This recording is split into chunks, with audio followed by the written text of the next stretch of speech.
What is up, RotoGrinders? Dean here. Dean along with Tasteful Tides. Tim, Tasteful Tides at the Twitter machine. Follow Tim there. Myself at DFS_Almanac. We're running it back, returning champion. Myself and Tim, we're doing it all over again. Of course, we're taking you all the way up the lock today, handing off to the Crunch Time crew. Usual time, because we got a standard lock time this evening, 7:05, 7:07. Big boy slate, not messing around. 14 gamer. I believe you get yourself cheap meteorologist Kevin Roth hosting the show later on, as well as Keith Eyster, Eyes himself, as well as you got Dave Potts, two-time millionaire winner. Cheese is good. Tim, you're talking about a pre-show. We typically we have time. We can look back, take a peek as far as yesterday's slate, and I got a little vent too. But I'll yield to you first, because I believe you had a roster yourself one too many fathers. I guess 5 too many fathers, right? 5 too many fathers. 5-man stack of the Padres that combined for 0.00 fantasy points, Dean. That's a blue tartan. That's pretty impressive. Yeah, it was pretty impressive. My team as a whole combined for 2 hits, 10 offensive points. So that was fun. That was a fun night, Dean. Oh, who got the 2 hits for you? You must have crushed low ball. I guess you didn't play low ball on board. Michael A. Taylor and Vinny P. Okay, so a little Kansas City mini stack along with Yep. 3-man Royals and a 5-man Padres with the two expensive pitchers, and combined for 10 points. Yesterday, I know the slam over on Fanduel is not what it was earlier in the year, and it was a smaller slate, and everybody was just playing football anyway. But I was one. You remember who I was mushing yesterday hard? I kind of called him out. Diaz for the Astros. Oh, right. Yeah. This guy can suck at multiple positions. He's versatile. Right. And I hand built my lineups, and I was doing a Houston, Arizona, I don't know if it was 4-4 or 3-3-1-1 or something like that, but that's what I was doing. And it came down to a decision point. And even Kelly, I was like, yeah, I like Kelly. He's going to lead off. He's batting 7th, and I still threw him in there. I literally had a minute debate, which is a long time when you're making the lineup, like Kelly or Diaz. So I really want this Diaz chalk. And Kelly did homer, and good for him. He helped me. But if I would have played Diaz instead of Kelly, it was like a 6 or 7 point difference on FanDuel. I would have won the slam. So brutal. Yeah. It was like $3,000. It wasn't like the 25K or 10. It wasn't like the monster number. I did see TJ up there too. And TJ, of course, bit that he's a chalk donkey because he played Diaz. I'm just bitter about it. But congrats to TJ. I think he was like top 5 or something like that. It wasn't a monster payout. Would have been nice, though. It would have been nice to have a slam victory. A win's a win, Dean. It's just yeah. But I was the only one, I think, in the top. I was just curious. I'm like, did everybody play? Because he was like 35% home because he was 2K on a small slate, and that's just how it goes sometimes. But I had let's see, Garrick and Shaq can relate. In my let's see, Kelly and Garrett stack. San Diego stack had Kelly and Garrett. Kelly did homer. Yeah, he did get his home run. And Manaya, I think, gave him at least 2 more yesterday. I want to say he didn't pitch very long. And we did talk about what's his name getting the hook. That did kind of play out that way. I still played him. Friggin' the guy was batting 6 for Arizona. The guy that hits lefties pretty well. Luplo. Yeah. Luplo. You played him, Dean? On DK because I needed to do one. I was just stacking up Arizona, and I'm like, yeah, he's probably going to get kicked out of this game, but maybe he does something early. Maybe he gets 3 at bats. I don't know. Mistakes were made all around. It was a profitable night, but even when I'm profitable, I'll find something to complain about. You're not supposed to. It's good though. That was, I think, that's got to be my worst offensive output I've ever had. Last night was so bad, and I wasn't dead going into the San Diego game either. Oh no. So I had to stay up and watch just in play outs all night long. The rookie was phenomenal. I think he went maybe 7 innings or so. He went pretty deep for Arizona. Yeah. Good job in his major league debut. We kind of touched on him being you never really know what you're gonna get out of a rookie start, but we talked about how his numbers in the minor leagues might be misleading because of where he was pitching. But I had some San Diego players as well. I feel like the Padres, I hear everybody talk about, and I say it too. The White Sox I've lost so much money in the White Sox. They're so disappointing. The Royals had lower expectations, but they're another team I've lost a lot of money on. Is it fair to group San Diego in there? I feel like San Diego's been a pretty disappointing team, like many times. Am I wrong to say that? No, you're not. I mean, you're not wrong at all. They've just been awful ever since they traded for Soto. I mean, ever since that trade deadline, they've just been so bad. And I keep trying to, play Soto, and I keep trying to defend him, and people, are like, "Oh, he's so bad." I'm like, "No, he isn't." And then he just gets 0 points, or he hits a single, or he walks and he gets a single, and it's frustrating. But I mean, that's why I play, is because I like to go right back to those guys, but it's not panning out with San Diego. Yeah, we had that conversation about Soto yesterday too, and it is just kind of lazy just to run down the game log, but the game log just hasn't been very good. There's really no other way of saying it. And also, like, he's almost too happy to take a walk, right? Which, it's not terrible, but it's not ideal. I guess 5 walks, and if he steals a base or two and he gets a couple runs out of it, okay, sure, now we have ourselves a night, if that's what he's doing every single bat. Yeah, well, San Diego is facing one of the worst pitchers on the bump tonight in Madison Bumgarner. So we're going to go right back, or at least they're in contention as far as my favorite teams tonight, the Padres. 4-6 total locked in for 9 innings. Arizona, one of the weaker bullpens in baseball too. You do have left on left with Soto versus Bumgarner.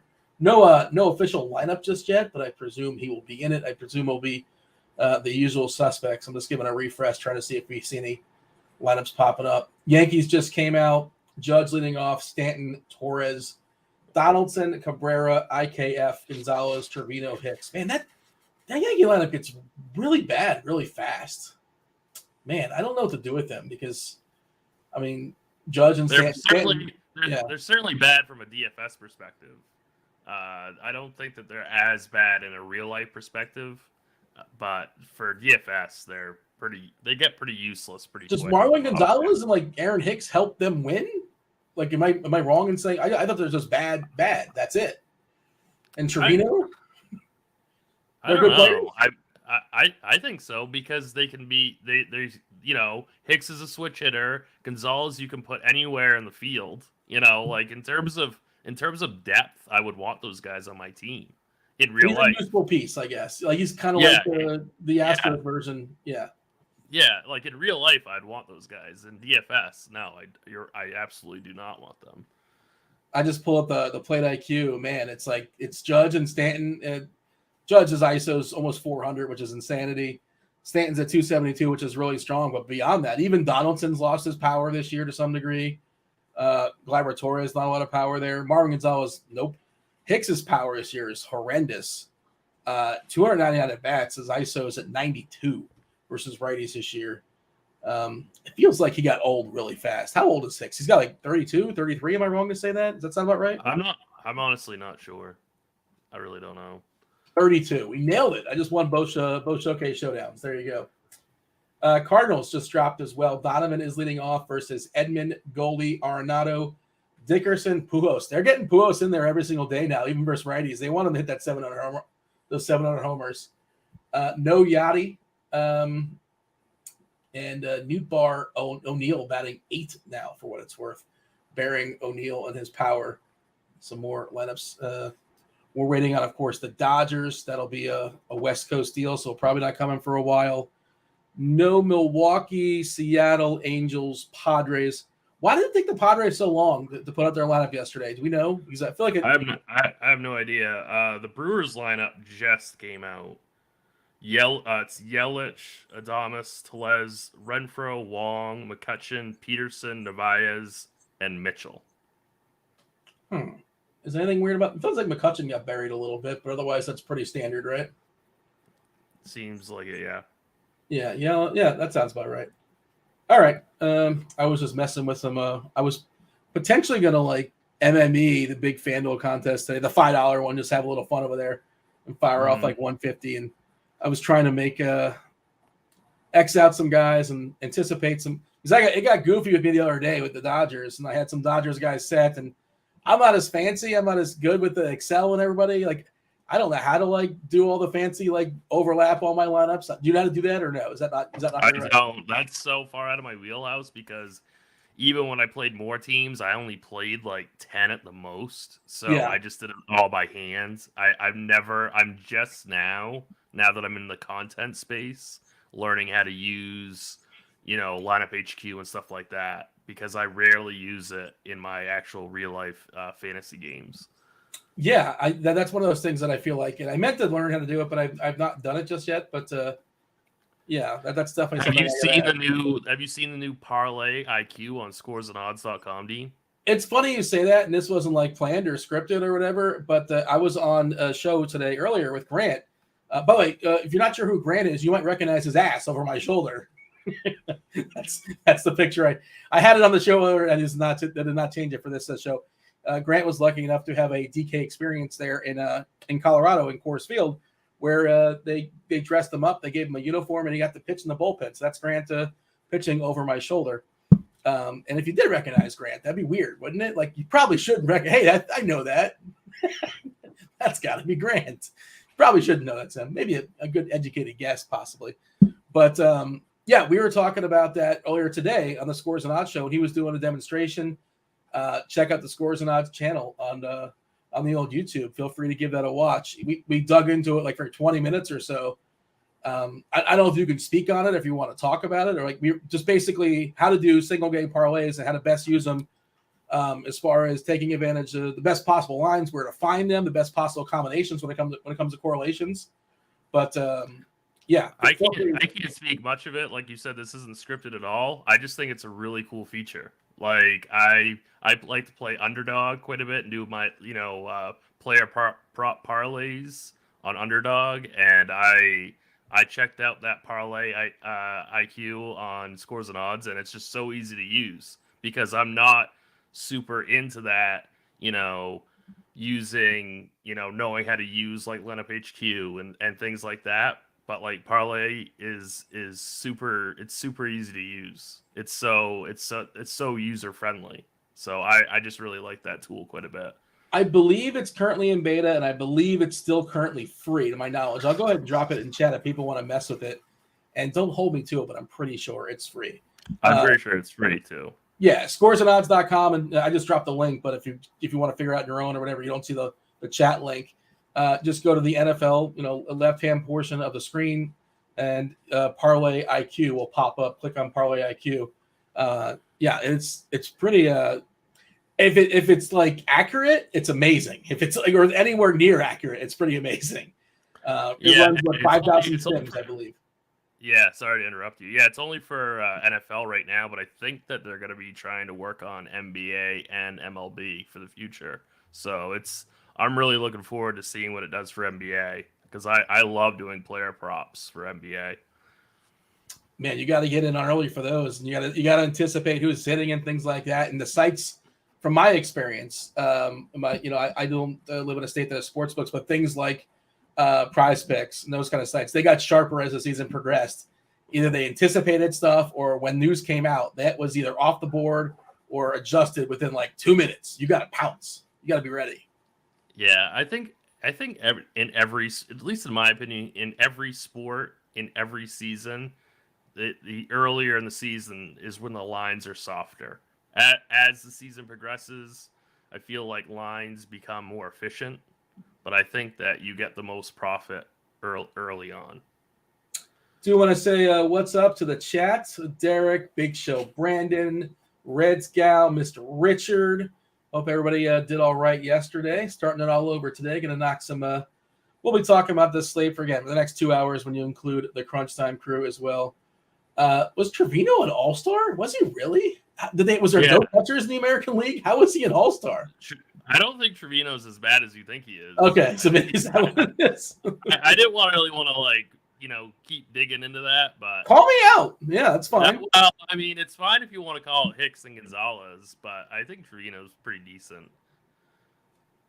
I certainly would want him on my, you know what I mean? Like maybe not for DFS, but I certainly would want him on my roster. Who wasn't an All-Star if Trevino's an All-Star? Like, come on, really? Is it really thin as far as catchers in the American League? I haven't really done the work. Rushman wasn't called up yet, so I guess That's good. That's true. He's not going to be an all-star next year. How about that? And he's like not good. He's got a 122 ISO. He's got maybe he can catch the ball well. I don't know. A 269 WOBA. That's not good.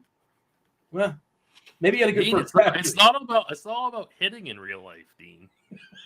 What do you mean? It's not. You want to talk about he's a good pitch framer? Is that what you want to give him credit for? I don't know, Dean. I don't know. I'm done with this. Maybe he is. I don't know. And B Shot in chat says he enjoyed the Twitter space this afternoon. Yeah, myself and Alan. You ever do one of those Twitter spaces? You know what a Twitter space is? I do know what it is. I've never actually done one before. So during the NFL season, myself and Blender are going to be having a tilt fest like 6:15 on the East Coast. Basically, like the last hour of the the 7 hours of nonstop red zone action. Like the last hour or so, give or take. We're going to be jumping on the RotoGrinders Twitter account. We'll be tweeting it out and all that. And you can invite people on and people can come in and like join the conversation if anybody has a sweat, that kind of thing. But like I just wanted to do a test run because I never hosted one before. So Alan, Alan wears multiple hats here at RG, what runs the social media account, does content for all the variety of sports, loves himself some narrative. So we just talked about the football slate upcoming in this Sunday for about a half hour or so, just kind of get the feet wet and make sure I knew how to work all the buttons and all that. But yeah, Twitter space on Sunday. Feel free to join us. It'll be good times. Anything else? Hoosiers hang banners, by the way, enter weather concerns tonight? No, right? Last I checked, there's no weather issues unless something changed. Any weather out there it's lurking? I don't think so. I'll double check, but yeah, nothing going on right now. Let's see. That's the Cubs. That game is going on as we speak, or it's over. And San Francisco, there is winds blowing out to center field, 15, 20 miles per hour. But, of course, we know that ballpark was built to subdue those winds, so probably shouldn't be much of an issue. It's colder now. So I was talking about this with Grant as well. This whole turd bomb thing. Like now's not a good time to be firing off those turd bombs, especially it's just colder. And, we like it when it's 95, 100, 110, and, the ball flies. And that's why we're seeing, I think partially why we're seeing a lot of totals aren't as high as they used to be. Homers are down, I assume, this last week or so. Is that a fair assessment? Or at least, it's less likely it's hard at home run when it's like 70 degrees out, as opposed to it would be the 90s. There's analysis for you. Right. I'm pulling up the Weather Edge. That's there's nothing going on Weather Edge today outside of Wrigley, which was the day game. So there's really it's all neutral day for weather. There's really no plus or minus anything big. So I'm not factoring weather at all in any of my decision making today. 2-1 game. That's Stroman's a good pitcher to throw out there for the win games because he's more of a ground ball guy. The Cubbies won 2-1 over the Rockies. Congratulations. All right. Tonight's slate.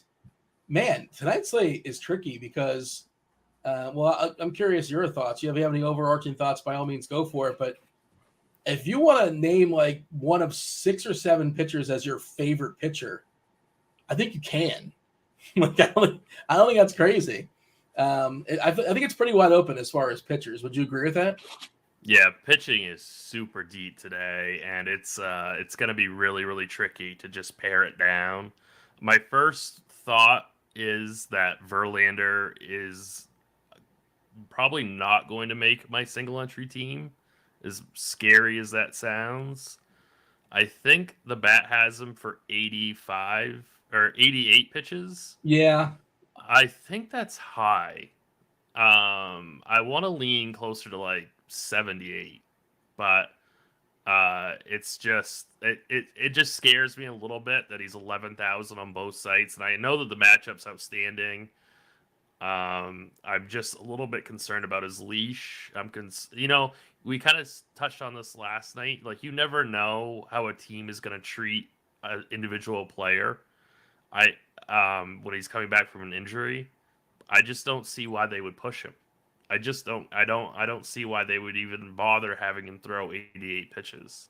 So it just concerns me a little bit. So I think I'm leaving him out of my single bullet tonight. I agree. I'm not putting him out of the pool entirely. He can throw 85 pitches and 6-ish innings against Oakland. Oakland's a rough offense, obviously. He's also not like the K guy he once was. He's, he can pile up some innings, but again, maybe they just have an innings cap. Some managers like that too. Like, well, after 6, I don't know, but I don't care if it's 79 pitches he threw or 88. He's gone. That's that. He's done. Right. And like you said, Houston, no incentive at this point. They just cruise control, waiting for the season to end. And the context is, of course, he left a start with a calf the 28th last month. So he hasn't pitched for 2.5 weeks, right?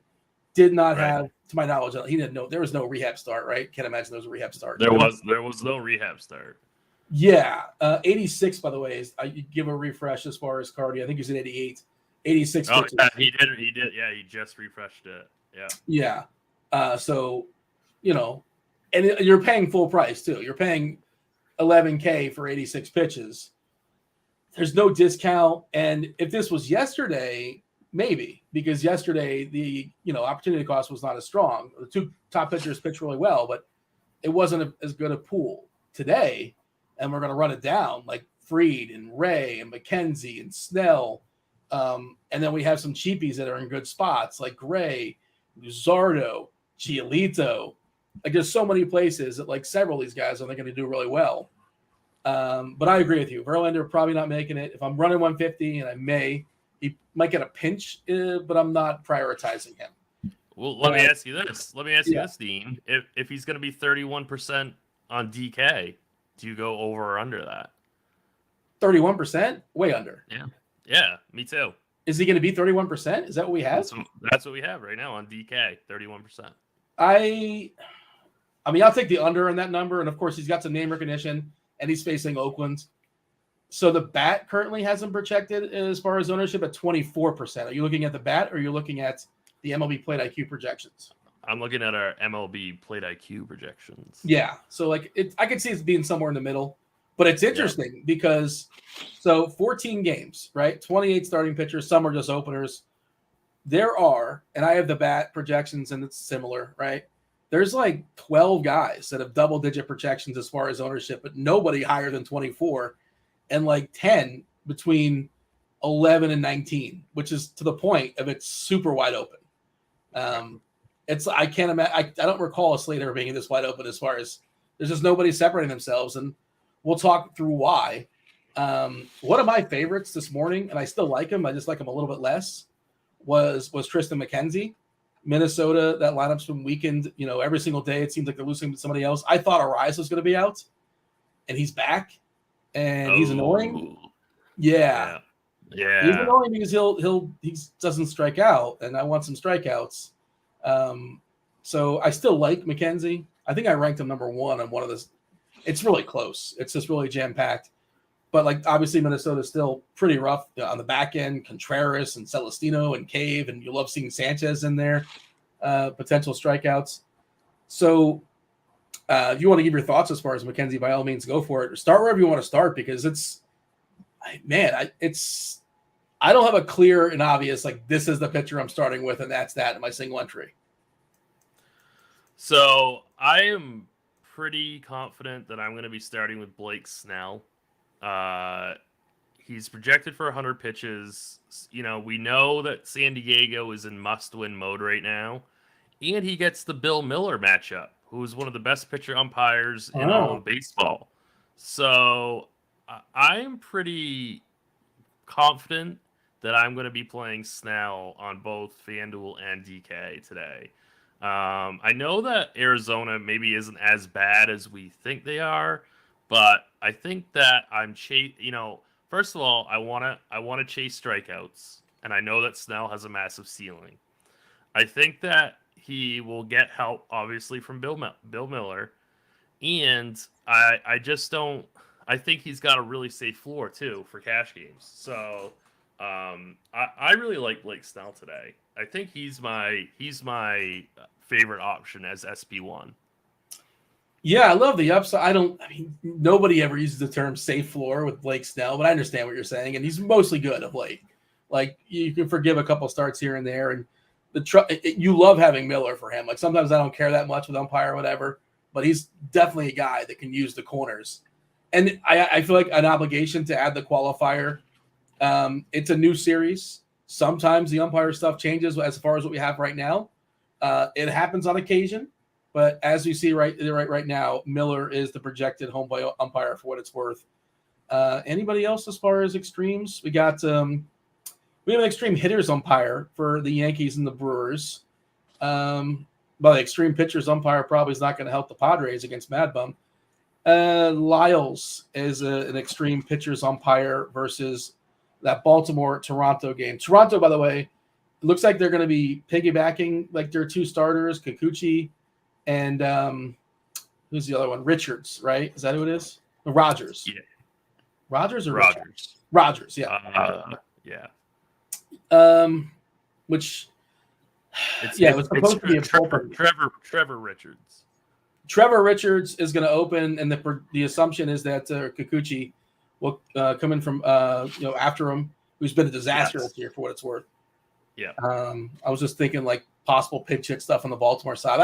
Once Mullins is in, I don't think they'll pinch hit for him, Kikuchi, the left-hander, but maybe some guys. We'll see. Not ready to freak out just yet if you like the Baltimore side, but Giolito is somebody we have to talk about, right? Because he throws baseballs with his right hand, and the Tigers are bad, and they're worse hitting baseballs from those being thrown by a righty. Now, it's kind of baked in as far as the price.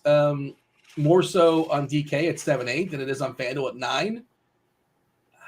Giolito, and if you dig into this stuff, right, he's been super unlucky. If you want to give him that, like his BABIP on the year is 3.52, batting average on balls in play. ERA is 5.18, but the Sierra is 3.78. The xERA is 4.37. He's another guy. Like everybody's been burned by Giolito multiple times this year, but it's Detroit, and you got a pretty nice discount on DK. And he's one of those guys that's, cracking the teens as far as the ownership, right? Of course, he's going to get some, but there are people that are going to be apprehensive, understandably so. I'm checking to see what we have him, right? Yeah, we got like 17, 18%. And I guess let's stay uniform. I'll go on the MLB Plate IQ projections as well because they're going to be similar. We have him for 19%. Yeah. And then I don't think we can talk about Giolito without talking about Josiah Gray and Jack Flaherty and Taijuan Walker. That's the tier. Yeah, it's so loaded. It's so tough to parse through because it's four guys that are basically the same, and of course maybe Flaherty isn't quite the same, but he's also $1,000 cheaper. He's been terrible. He has been terrible. I completely agree, but it's not like his velocity is down. It's not like he's some kind of different guy. He just might be rusty. So I'm not completely willing to just write him off, but yeah, my favorite out of that grouping is Gray for 7,600. He's about the same ownership as Giolito, same price.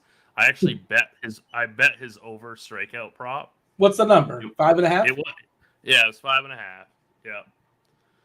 It was about even money earlier. I don't know if it's different now, but yeah. So, obviously Gray struggles with power. He struggles with walks, and I just don't see that happening today against the Marlins. So, it's just I prefer Gray. He's my preferred SB2 in cash games and single entry. Yeah, so Gray gives up 2.5 homers per 9, which is a pretty insane number. That's way too many. But the Marlins don't have any. They don't have guys at home runs, and most vulnerable as far as Gray is lefty power. 329 ISO this year, 403 WOBA, which is just egregious. But okay, where's the lefty power on Miami? I guess it's JJ Bleday, and that's it. That's it. Wendell's not a power guy. He's a lefty, but that's it. I like Gray too. It's uncomfortable. I like him when he's like unowned and playing him in tournaments. It's a little uncomfortable when like the field's going to be on him to some degree. What are we looking at as far as Gray? 20% or so. And like he's a good K guy. 25% in the season. Of course, he's too wild. 10.4% as far as the walks. But this Miami lineup is not I mean, outside Bidet, he's been patient. Birdie as well. And, of course, when Birdie's on, he's annoying. He can still swipe a bag, possibly two. I'm a little torn on it, but Gray is definitely in my mix. Is that something? Go ahead. Well, and of course, you could play Giolito and Gray in tournaments. I mean, you really can. You can. You really can. I mean, tonight is so deep in pitching. There's so many. I don't think I've ever seen so many combinations of pitchers that you could really pair together on DraftKings. And it's great. We haven't even talked about Max Fried or Robbie Ray or Tristan McKenzie yet. And it's like I can already see 5 or 6 different pairings that I would play in any format. So I'm kind of stunned by this projection by the bat. Which one? For Robbie Ray. Too high or too low? Oh, it's too low. That's too low. I'm stunned by it. Why is it so low? I don't know. But I just wanted to bring up Slate IQ real quick. Yeah, he's gonna be around 10% owned, and he has an optimal rate of 23.4%. That is a huge positive leverage score. That's one of the biggest leverage scores you'll see from a high-priced pitcher in any slate. So we have some real difference of opinion, I guess, in terms of optimal rate versus what the bat thinks. And I have to go with our team at RG because I really like Robbie Ray tonight, and I'm really surprised by that projection on the bat. You're telling Kari to suck it. You said Kari's wrong. That's what I'm hearing. No, I mean, I don't know. I mean, I guess so. I mean, it's just I'm just surprised. That's all. I wouldn't have him ranked like number whatever it is, like 12th in raw points. That seems far too low. I feel like we were having this conversation only yesterday. Tell me if I'm wrong. I was with somebody talking about it. Like, well, when the bat has a certain number that seems kind of goofy, like it's more times than not, it's correct. And here we are. It was probably me, but I'm still somebody that has my own opinions, and I think that projection is too low. I mean, I'm the same way. I respect what the numbers are telling me. I look at all the numbers and then I'll make my own decision, but I absolutely will override it for better or for worse. Plenty of times it's for better, plenty of times it's for worse, and that's just how it turns out. And you see in Slate IQ, Ray is going to be the same percent owned as Fried and McKenzie, but he has over 8 times the optimal rate as Fried and 2 times the optimal rate as McKenzie. Yeah, and to give Cardi a bit of a doubt, Michael's saying in the chat, it's possible that this projection might change. Like we saw the Verlander pitch count change. I'm sure it's being tinkered the closer and closer we get the lock. So it's not fair to just quote that price and say that's what it is and kind of lock it in. But as of right now, I think we both are a little bit more optimistic when it comes to Ray, and he's certainly in my pool as well. I don't feel like I need him. By the way, I don't want to frame this. I just want to ask you, what do you think Michael Wacha's record is in the season? I know it's a random question. Oh, I bet it's good, Dean. I bet it's good. I bet it's a good record. I don't know what it is though. I'm trying not to frame it. I just want to ask. I feel like you're trying to give me an alley-oop here, But I'm not trying to lead the witness. I'm not leading the witness. I just want to straight up ask. It came up in chat. This wasn't my thing, but I read it in chat. I'm like, oh, that's interesting. But I have no idea. But I'm going to go with 12-3. He's 11-1. Like for all we care about wins and losses, and he's actually got a 2.69 ERA. Like I didn't know his ERA was that good. Like he's been one of the bright spots this year.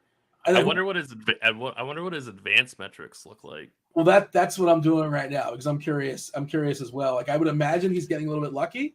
He can't be that good, can he? Let's see. What does his Sierra say? I'm pulling it up there right now on the fly and trying to get to it as I'm saying words, and I can't find his name. Oh, okay. 403 Sierra. Let's see. 9.3% homer in the fly ball, so he's lucky there. His batting average on balls in play is 244. That is lucky. Let's see. His ERA is 2.69. His xERA is 4.16. According to B-Shot, he's top 10 in WAR amongst American League pitchers this year. But I feel like that's also in part to like just being reasonably healthy, isn't it? Or no, I guess he hasn't pitched that many innings. He's only at Yeah, I was gonna 107. say, he missed a good portion of the season, I thought. I'm just, like, it's kind of snuck up on me, but I look at the advanced stuff more than the actual raw numbers. That's why, and of course we care about strikeouts, and his K rate's still not good at 20.6%. So, and you can think whatever you want to think about Walker, but on this slate with this depth of pitching, no, I think it's a horrible idea. I would X him out of your player pool. Yeah, and I know Kansas City's been horrendous all year long as well, but I'm not playing him. And he's also kind of expensive, like 9.2. Again, I know he's had pretty good numbers, but yeah, I mean it's interesting. I just thought it was interesting. He's 9.7. He's 9.7 on FanDuel. Yeah, get out of town. There's no way you're playing him. Drew Waters was just scratched. Is there a worse hitter than Drew Waters for Kansas City? I was going to say that's not exactly huge news, Dean. Well, I mean, like It's not slate breaking stuff. Well, I mean, Melendez, Witt, Perez, Vinny Pasquantino, Taylor, Massey, Dozier, Lopez, and Eaton. I think Dozier might have been the new guy, but I'm not sure. I'm not sure. Yeah, I feel like Dozier might have been the guy not in the lineup before, but yeah, Kansas City's lineup, it's not spectacular. Yeah, well, that's interesting to point out. And then somebody else in chat was asking about, we were talking about Gray. What about the other side of that game? And again, we can do what about a lot of pitchers in this league. You got to whittle them down. But Luzardo's pretty good too. Of course, it's a negative ballpark. Jeff loves pitching in Miami. He was a disaster for Oakland. That was a great trade for Miami. They gave a loaner out there to Oakland for Starling Marte. That was the trade, straight up. Last year. Remember Marte was in Oakland and Oakland was trying to win baseball games very briefly? Yeah, I do. Yep. and Oakland gave up on Luzardo, who, again, he was terrible, but still young and raw. And Miami's, for all their flaws, they're good at pumping out pitchers. We got to give them that. This lineup for Washington, not great. Not a lot of power in it. A good bit of strikeouts, especially on the back end of it, which ideally you want in the front, but you know what I mean? Where is Luzardo for you? Because he's probably not going to be in your single entry, but if you're running 40 lineups, I think he's in your pool. I think. Yeah, I have no problem with him. He's again going to be a right around 10% owned pitcher. I might just match the field with him on DK. Yeah. Maybe I don't think I have that much interest in him for 9,300 on FanDuel. But on DK as a contrarian SB2, I'm okay with it. Cleveland Picker is asking in chat, any love for the Klubot, Corey Kluber? And I think this is it's unfortunate it's on this slate is kind of my answer. He's fine, but am I prioritizing him? He's okay. I think that he is kind of fall victim to there's just better plays on the slate. I don't absolutely hate it. He does have a 6.5% winning when owned in slate IQ, which is a lot better than I thought it would be at 2% owned. So he's okay. I just think that there are safer, better plays right around the same price. We touched on Flaherty. The best things you can say about Flaherty is his price is good and the matchup's good, but he's been pretty horrendous. Once upon a time, top 25 pitcher in baseball, but that's been a while. We haven't seen him. He's not been great this year. I feel like I'm going to be under that, and we'll touch on Walker as well, too, Taiwan Walker. I think I like a little bit more on DK than I do on FanDuel. FanDuel is like 9-ish, DK is 8K. And in that grouping, we kind of talked about, we put them together with Giolito and Walker and Flaherty. There was somebody else in that group as well, Gray. 3 of those 4 have been really bad this year, right? Like Walker's okay. Just the matchup's good. The ballpark's good. The Ks aren't spectacular. As far as that grouping of Giolito, Walker, Flaherty, and Gray, it sounds like you have Gray number 1. Is that right? Yes, I definitely have Gray as number 1. Then I have Giolito. Then I have Walker. Then I have Flaherty.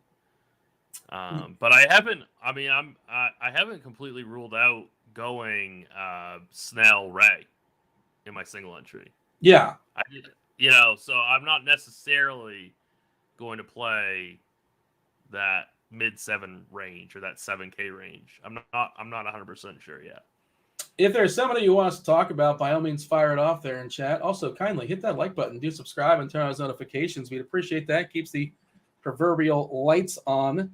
I mean, we're talking about everybody anyway, it seems like, but they all kind of sort of deserve it. I mentioned Walker in passing. You mentioned him in passing. Do you want to add any color to the ranking, or it's just he's a really good floor play today? Yeah, I'm a little bit worried about his ceiling, and so this is another one in the bat that I would have to kind of disagree with. Like second in raw points for projection, like I don't quite buy that. So I'm a little bit more bearish than the field and maybe the bat is, but I'm certainly not saying he's a bad play. I mean, so his strikeout rate this season's pretty bad at 19%, but it's this matchup against Pittsburgh. You prefer lefties, but even righties compile a ton of strikeouts. O'Neill Cruz leading off at 29%, striking out versus righties. Reynolds, pretty good hitter, but K's plenty at 23%. Then Castro at 29, Gamble at 22. Hayes, miserable year for Hayes this year, 26% as far as his K's. Mitchell at 20, Shabas at 27, Sawinski at 31. I mean, that's got to be what it is. It's loaded with strikeouts. At the end, it's Henneman, who's bad but makes contact. Yeah, whatever his standard strikeout rate is, it's got to be elevated today. But he's still probably not going to lead the slate in strikeouts. He doesn't have to, Right. So I mean, again, I just like hunting for strikeouts in other places. Yeah, that's kind of where it comes down to. I'd rather hunt for strikeouts with Gray or Giolito. I'd rather save the 1,000 with Flaherty. So, I mean, yeah, Walker's probably going to outscore Flaherty in raw points, but it's still a $1,000 difference. Several people in chat talking about Max Fried. You kind of mentioned him in passing, and he's one of those, like, it's the classic better in real life, and he is in DFS. Like, he's going to get all his ground balls. He's probably not going to yield a homer. There is no Rhys Hoskins in that Philadelphia lineup, so it's weakened as well. He's expensive. Probably not going to be the number one scorer pitcher on the slate, but certainly has a really good shot being top 3. You got to pay for it. I prefer him over Verlander, I think. But, as far as if you're going to spend all the way up, where are you at as far as Max Fried? Yeah, I kind of agree with you that I would prefer him over Verlander, but I would prefer Snell over both of those guys. So, yeah, he's going to be 11 again, another 11% owned pitcher on TK. I don't know. Yeah. I mean, I guess if we're gonna be underweight Verlander, maybe you can get slightly over that. But I'm trying to I'd almost rather play Tristan McKenzie in single entry. Also he just kind of falls down the ladder for me. If I have to pay that much, I don't really want to play a guy like Fried. You really can't miss it pitching today. Just like if you haven't figured that out, like whoever you end up on, you got to get it because there's going to be at least 5 guys that have like big, pitching performances, and it's going to be spread out too. I think that ownership's going to come down on Verlander a little bit. I don't totally buy it. We got 18% for what it's worth on FanDuel for Verlander, and specifically, Squatch Happens wants to know FanDuel wise. Do you see any separation, anything different as far as your favorite FanDuel pitchers? Gray is 8-2, Snell's 10-1, Ray's 10-6, Giolito 9K, so you got to pay a little bit more. Any distinct lean is FanDuel specific, of course, that quality start in theory, you want to grab that. Verlander, no guarantee he gets that. If he runs into one rough inning, it's Oakland, but it's possible. It's basically the same on FanDuel for me. I want to get to Snell. I prefer Snell over Verlander. I prefer him over Fried. If I want to go down, I'd like to get the Gray over Giolito or Flaherty. So it's kind of the same thing for me on both sites. You wouldn't shock you if Gray was the highest scoring pitcher in the slate, right? It would shock me if he's the highest, but it would not shock me in the least at all if he was top 5, top 3. Yeah, it would kind of surprise me if he was like literally number 1, but top 5, top 3, it wouldn't shock me in the least. I wouldn't be shocked. He can strike out 9 of these Marlins. Yeah. He also can go the other way. We've seen it. He can go 3 home. Joey does a homer off him. Let's face it, he can walk anybody. So, the thing is, I'm not really worried about the home runs today. and I think that will help him out quite a bit with his efficiency. Did Peterson have a ceiling of 82 versus the Cubs? I don't remember that. I don't know how is that possible to have an 82 ceiling? But that did not go well. Peterson, yeah, yeah, negative 10 points or something like that on DK. It was I think worse. I assume on FanDuel. Let's see. What do you think? So Kurt's asking your top pitcher on FanDuel in quotations. I guess all things considered. Do you have a clear Snell if you have the money, and if you don't, it's Gray? Is that what I'm hearing? Yeah, that's what I would do. Yeah, I don't disagree on that. I think that's. I mean, McKenzie is a little bit more than Snell. So like McKenzie, we're looking at 5% ownership, and Snell at 17. So if you want to play that game, it's like, well, wait a second. Snell is more than 3 times owned than McKenzie. Do you think Snell outscores McKenzie 3-1? Probably not, right? If you want to play that game, probably not, right? I mean, but think about Robbie Ray too. I like Robbie Ray more than just I like Robbie Ray more than McKenzie, and Robbie Ray's 10-6. Nobody's going to play him on FanDuel. Hold on. We're saying 3% on the bad X. Well, also the bad X hates Robbie Ray, so that's probably factoring that in. I'm curious. But even RG has him at 3%. Yeah. I mean, I think Robbie Ray is the best tournament play on the entire slate. Plate IQ's got Verlander as the top guy on FanDuel at 14% owned. Again, that just shows how spread out it is. And I'm not playing Verlander, I don't think. I'm not going to do that. He's the most expensive, and like he can go 6, I guess. I don't think he goes beyond that. The matchup's good, but also like he's just getting him work. He wants to get the groundouts, the pop-ups. Is he going to be going? Well, I mean, whatever. Well, if the strikeouts happen organically, so be it. But that hasn't been him all year anyway. Like as far no matter what, his ceiling is drastically capped. So he gets 5 or 6 strikeouts and gives up no runs. He's still 11K and he's still not going to go any further. He's only going to pitch 85 pitches. So he's capped. His ceiling's pretty capped, I think. All right. I feel like we let's see. Alex is saying if Oakland doesn't score on Verlander, he'll go deep. Like how deep can he go? Can he possibly go 7? I don't agree with that. I mean, maybe if he's like at 80 pitches, then they might let him finish 7 innings or something like that. Maybe, but like you said, if this were last night, it'd be a different conversation. But tonight, opportunity cost of pitching is so high. I would say that Gray's got a better chance being the top pitcher than Verlander does. I don't know if that sounds ridiculous or not, but that's where I'm at. For raw points? Yes. His floor is much worse. I'm not that. Hear what I'm saying? But I don't know. It's a big old mess, and again, Verlander hasn't pitched in almost 3 weeks or so. Houston, really nothing to play for. Coming back from Tommy John, he's been spectacular and good for him. But why would they want to push him at this point in the season? I don't see it. Yeah. Michael's bringing up Nasty Nestor and his 60 pitches. He was incredible in his 60 pitches. Can Verlander be the nuts with 5 innings and 8 strikeouts and a win? Can that be the nuts? I don't think that's the nuts. That's good. It's good. But I don't know if that's the nuts tonight. It's not bad. If I told you, you're getting 5 innings, 8 strikeouts, and a win on especially on FanDuel, no quality start. If I told you that's what you're getting, would you lock that in? No more, no less. I don't know what that adds up to. I think I would still consider. I would still consider Snell and Ray, and I would still consider Gray, even if you told me that. Yeah, I mean, cash games, sure. Yeah, in cash games, I would take that from Verlander, but we're not guaranteed that, first of all. And second of all, I would still consider those other guys because they have higher ceilings. Give me somebody has jumped in now. They're watching the show. They want to know the summary. I know we talked a lot about pitchers. I thought it was important. There's a lot to talk about. Yeah, there really is a lot to talk about the pitching tonight. And there's a lot to consider. And really, if you are planting your flag on certain pitchers tonight, and that's what you're doing, and you have some conviction, by all means, go for it.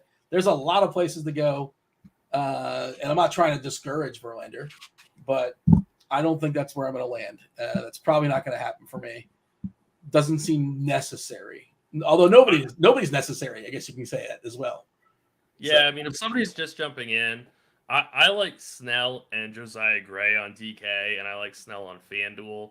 I think Robbie Ray is the best large field tournament play on the whole slate on both sites. I'm discouraging people from playing Verlander, but I could obviously be wrong about that. And then I think you can mix in Giolito and Flaherty. And I'm lower on Walker than the bat is, but he certainly does bring an element of safety to your lineup. Yeah. What about stacks? I'm trying to look and see the highest team totals on the board. It looks like St. Louis at 5.39 according to our lineups page. I know Boston had a nice total earlier, 5.15 for Houston. I'm trying to find Boston. 5.33. No Trevor Story in that lineup if you're considering him. Weakens it a little bit. If you look at our consensus rankings or, just our rankings in general as far as our stacks, myself, Tuttle, Kirkwood, Dave Potts, I mean, the common teams are Boston, Houston, Toronto, St. Louis, San Diego for two of us against Mad Bum. Is that kind of where you're at as well? Any conviction? I whatever conviction I have for pitching, and it's not a lot. I like a lot of good players. I don't love anything. That's kind of where I'm at as far as the hitters too. Do you have this is my favorite stack and that's that? Because I don't. I have a group of stacks that I like, but I don't have a one that's like clearly above the rest. What about yourself? I really like Boston tonight. I know that's not a hot take. I know that they're going to be popular, but we know Heasley is just absolute trash. I really love Rafael Devers tonight. I think he's only $5,200 on DK, which seems like a bargain. I have a single game parlay in that game today too. So what do you got? Rafael Devers 2+ bases, Sal Perez 1+ RBI. Boston -1.5, and both teams to score over 4.5 runs, and that pays 25-1. There you go. Nice. That's not bad. Yeah. Did anybody rank the Mariners today? I think Kirkwood's got him third, and Dave Potts got him fifth. So I did not mean to neglect them. Also, just a cheapie for Seattle. We have Haniger's 2.5 on FanDuel, which just seems too cheap.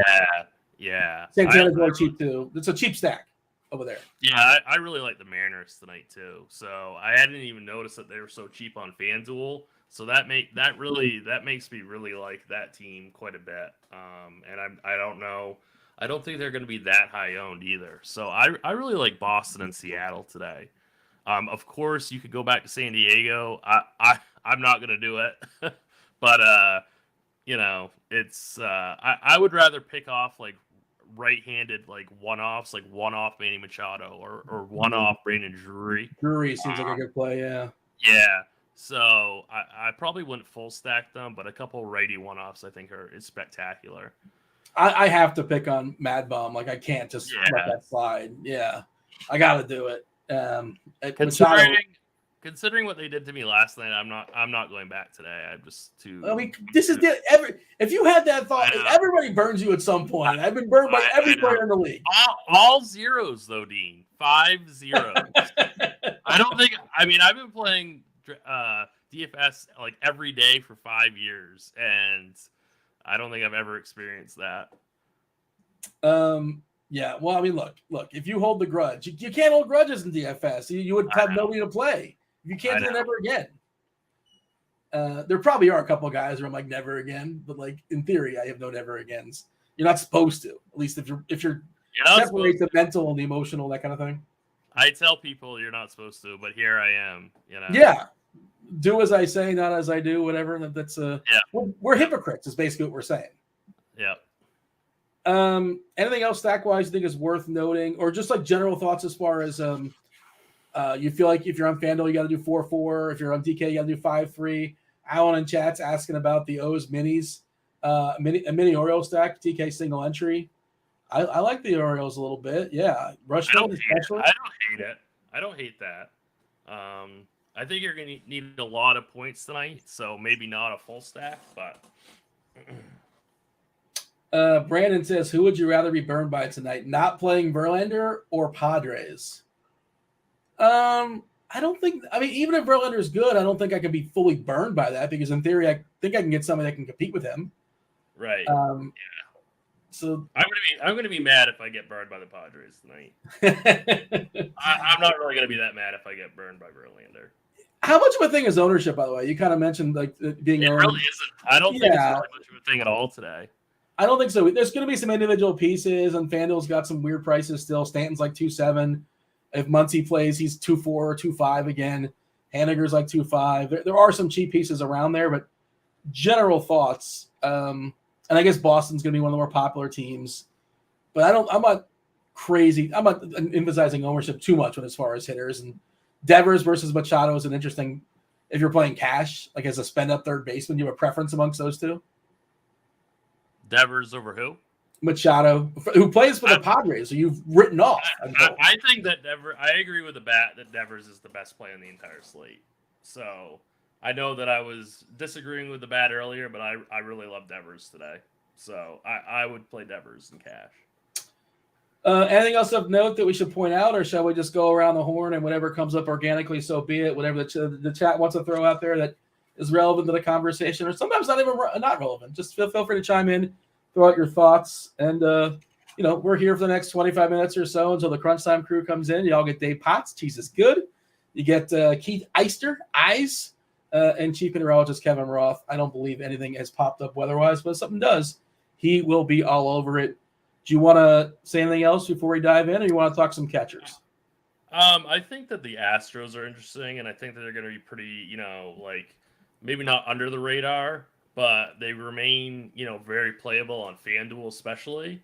And I think Yordan Alvarez is going to be the highest owned player on FanDuel. So, but I think that they're really in a good spot. So don't forget about the Astros today. Yordan is going to be the highest owned player on FanDuel. Is that right? Like, I like Yordan and good matchup against Andy Martinez. And apparently whatever was dealing with his hand, he's fine now, it appears. I didn't think he was like the most likely guy to be rostered, though. Well, 3 outfielders. We have maybe 21% right now. Fair enough. All right, give me some catchers. I thought, look, Rushman. We talked about Rushman, especially on FanDuel, where he's much more playable. Where you got, they have the FanDuel is the first base / catcher utility spot as well.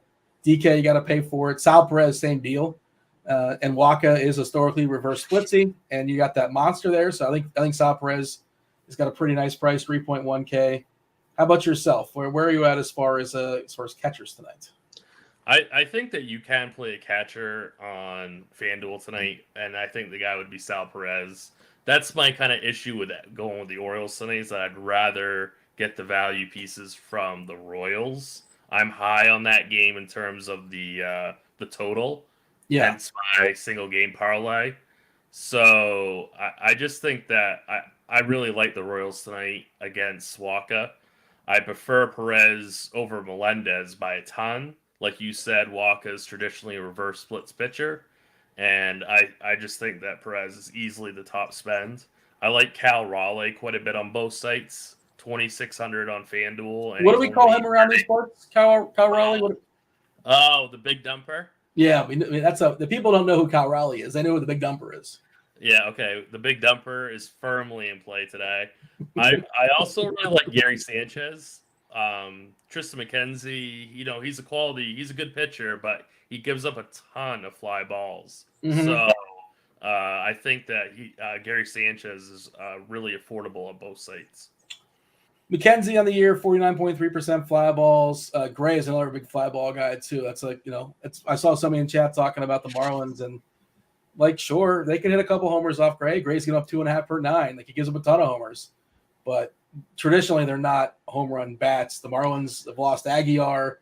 They've lost. They kicked him off the team or something. Abastiel Garcia is done for the year. Jazz is done. I think Abastiel is done for the year. He's in the IL, I believe. Jazz, they shut down. That's a rough Marlins lineup. I would be so bullish on Gray if this was in Miami. Like, I'm already bullish anyway. But I mean, this would be like, I would totally play him on FanDuel. like 100% if this was in Miami.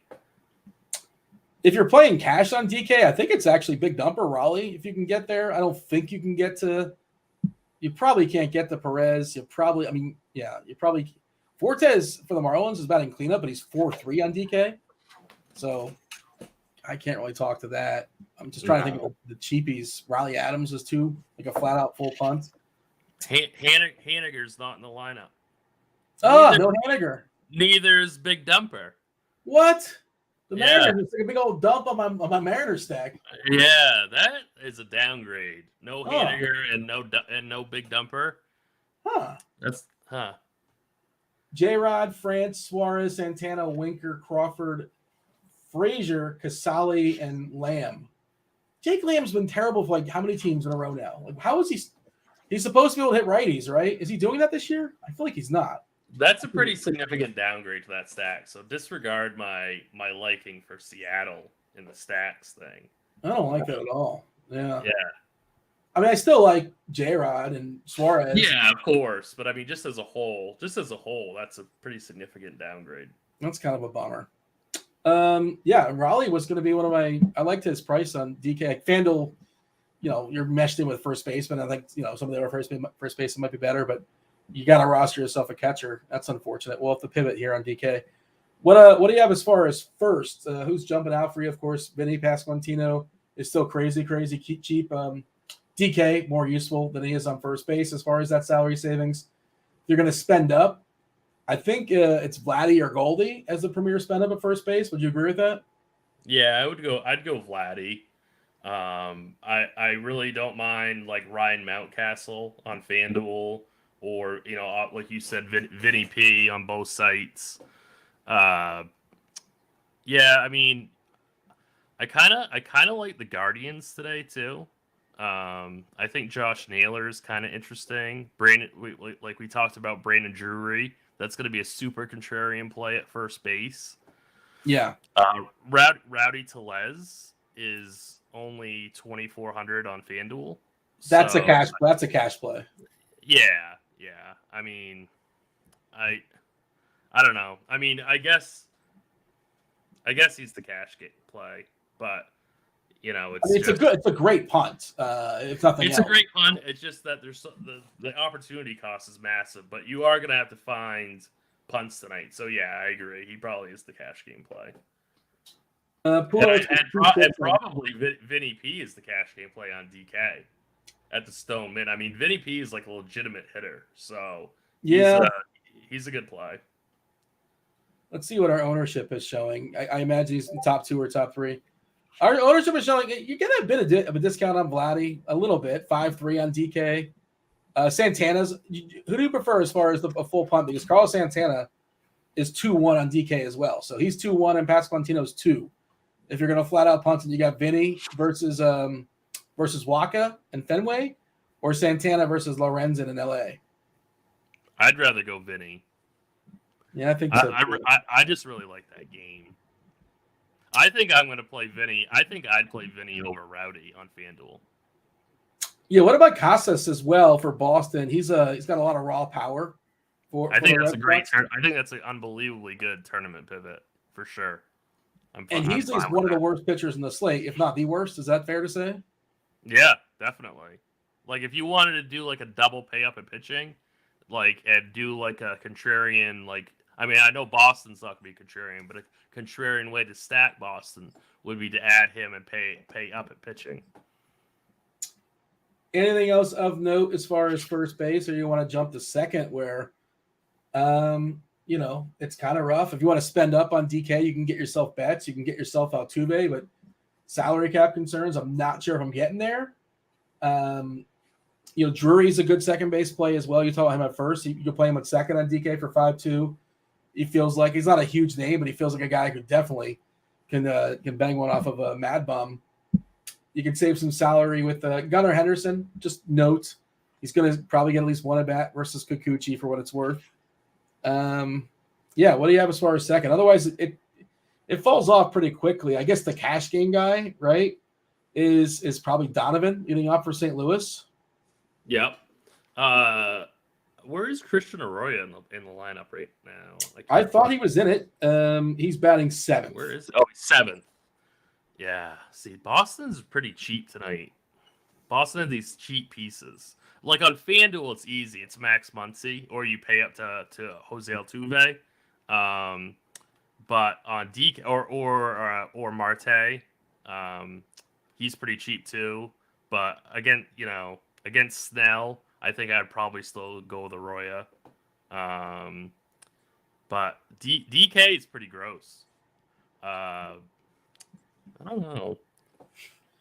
I think is Donovan is going to be really heavily considering Flake, based upon there's 28 teams playing, and Donovan's not this guy that is going to break the slate typically. He's fine, but he's probably going to grab. I don't think he should. I don't think he's going to grab that much ownership. I don't think anybody is.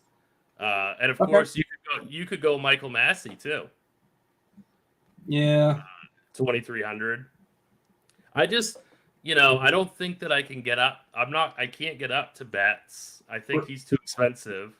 I don't really you're right. I mean, it's like you either got to go all the way up to Altuve or you got to punt down to Arroyo or Donovan or Massey, I think. I would throw Biggio in that mix too. Arroyo, Donovan, Biggio. He's in between the two. Donovan's 3.3, Biggio's 2.7, Arroyo. Nope. He's not in between. He's cheaper than I can't figure math out. Apparently, he's the cheapest one. You're right, though. I mean, he's an okay punt. You got anything else as far as second, or shall we jump to third base? Third. I think we can go to third. We kind of touched on it with Devers versus Machado. I think it's a good starting point. I think third is pretty easy tonight. I think it's got to be Devers, and then I also think that you can use Bobby Witt at third if you really want to. But I love Devers tonight. I don't want, I say this every night, but I don't want to punt third basically ever. So I think Suarez made the lineup, right? I hope. He's in there. For the Mariners, Suarez for the Mariners is a really good play today, and he'll be way lower owned than he should be. Kim for the Padres, if he's batting leadoff, 2,500. Yeah. I guess, but I would prefer. Kind of stinks too, but he's cheap and he might lead off.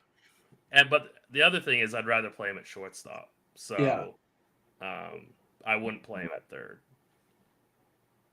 And then of course Alex Bregman. But I mean, I'm really just naming names, and I really love Devers. Like, there's all this loaded, third base is loaded, but Devers is the guy for me tonight. By the way, thanks to Aaron for pointing that out in chat. Ozzy Albies is back tonight.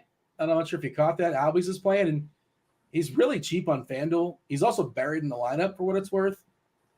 He's batting 8th.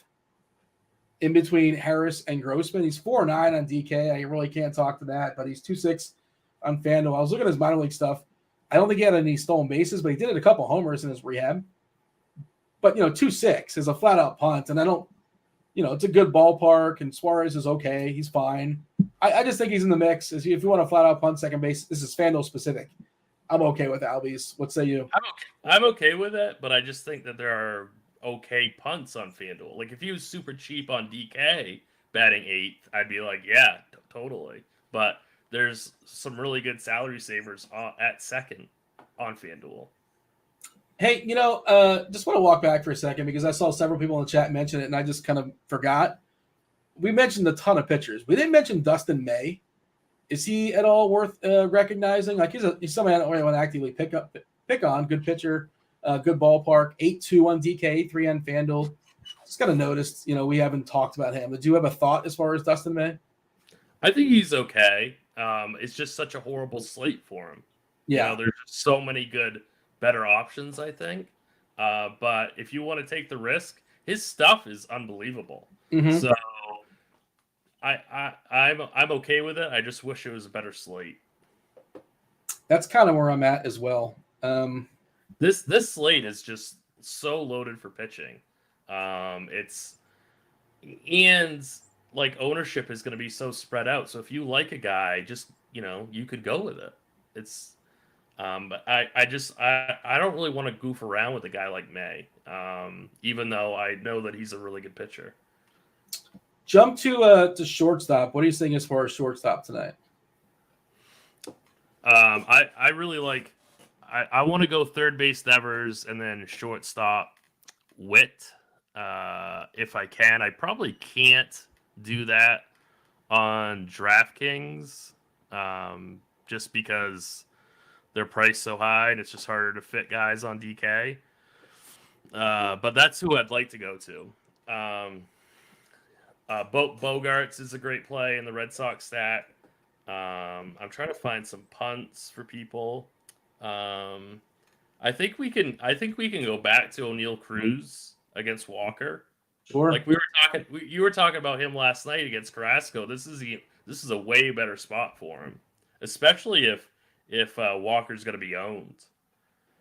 He's going to throw strikes. He doesn't really walk you. He'll stay around the plate. Sometimes he throws too many strikes. So I'm okay with Cruz as well.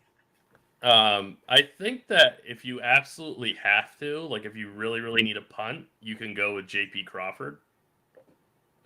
He's 2,700 on DK. But, again, I don't mind Kim on FanDuel. Pena on FanDuel is still only 2,400. I'd probably prefer to get the Pena over Kim. Baez. I like Baez as not to cut you off, but if you want to call it leverage, what do you want to call it? But if you don't think Giolito is going to be good tonight, theoretically, the guy it's going to get to, maybe Haas too. Like righty power, right? Giolito is vulnerable to righty power. I know Baez really hasn't the power this year. It's supposed to be there. He'll swing at anything, but he's super, super cheap, and it's on FanDuel specific. Haas is really cheap over there too. He's pretty cheap on DK also. I don't mind a little DK Detroit mini stack. Picking on Giolito, and especially he's going to grab some ownership, and just that's how he gets beat, right? Babbitt and like power to righties. Yeah, and I kind of like Carlos Correa too, just like with Gary Sanchez. Just picking off a couple Twins one-offs. I wouldn't stack the Twins tonight, but just a couple one-off plays. I think Correa is firmly in play today. Well, that's the thing. McKenzie, big fly ball guy, and he's also reverse splitsy. So I see it. I see Sanchez, and I see Correa. He'll probably go with a solo homer. Hopefully, it's a solid job if you have a McKenzie. I think he's going to give up a couple solo home runs today, and I really like Sanchez, and I really like Correa. Speaking of home runs, we got Michael Smith in chat saying Fraley's going to hit 2 homers. Thank him tomorrow. And then Jose says, all right, I'll see your 2 homers. And then Pena's going to hit 2 home runs tonight. I didn't call it Tigers stack. I call it Tigers mini stack. I'm not fully stacking Detroit. I didn't completely lose my mind. But I don't mind Baez and Haas. And like if you want to throw one more down there, I suppose. But I'm probably going to keep it at those 2. But what do you think of that, though? Bold home run proclamations. Pena's going to hit 2 homers. And Fraley's going to hit 2 homers. How about that? Those are pretty bold. Fraley batting cleanup versus Flaherty. Hey, if you believe Flaherty's broken, and he might be, I just don't know how to take advantage of him. We've seen Aristides Aquino kind of come alive the last of late, like not strike out every single time and hitting some homers. That guy's got some crazy power when he gets a hold of it. Right. He is really good power-wise. He's probably amazing at batting practice. Yes. You get that Serrano, like Pedro Serrano's like batting practice for sure. And now the entire chat's going to fully stack Detroit. There you go. Good luck with those fully stacked Tigers. Anything else of note here? I did see here we have time, so we can field some of these questions. Crunch time crew in about 10 minutes or so. I got a 2v2 for you. It doesn't say tournament or cash. I treated it how you like. This is on FanDuel. We got Machado and Gio versus Tommy Pham and your boy Blake Snell. That's a good one, but I would go Snell, Pham. Why am I completely drawing a blank like who Gio is? Lucas Giolito, I'm assuming. Giolito. Okay, I'm like Gio. Yeah, just I'm talking assuming that's about what him. he's talking about. I'm like, is Gio Gonzalez back in the league? What did I miss? Gio. Oh, yeah. I couldn't piece that together. But who'd you say you prefer amongst those two? The Snell side, The right? Snell combo. Yeah. Yeah. And that's probably where I would go as well. A cash pairing on DK. Let's see. Oh boy, and now we have more nicknames coming. Walker and Gio. Now that's for the less inclined. If you haven't watched baseball in a while, that's Lucas Giolito. If you're not aware, so that's Walker and Giolito. Well, wait a second. Walker and Giolito versus Walker and Snelly Cat. Snelly Cat is Blake Snell, but why are we repeating Walker? Walker and Gio versus Walker and so Gio versus. Oh, we're getting trolled here. I think that's what's going on here.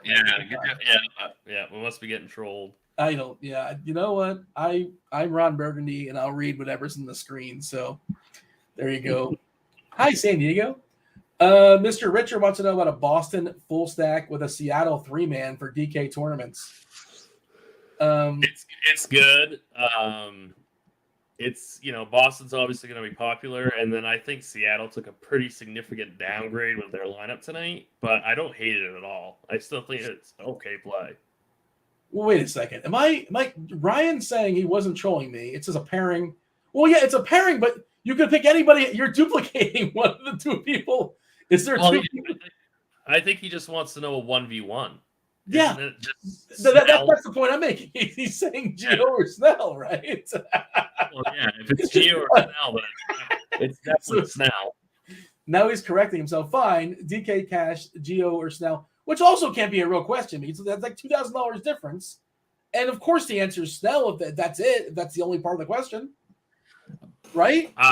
Yeah, but I would prioritize Snell. Like if that's the question, like. Find the savings and play Snell. That's what I'm going to do. Yeah, well, but he's not even implying he needs the savings. That's what I'm saying. I have so many questions, Ryan. Yeah, fair enough. But we prefer Snelly Cat. There you go. Do I think Soto is almost a free square on FanDuel at 2,700?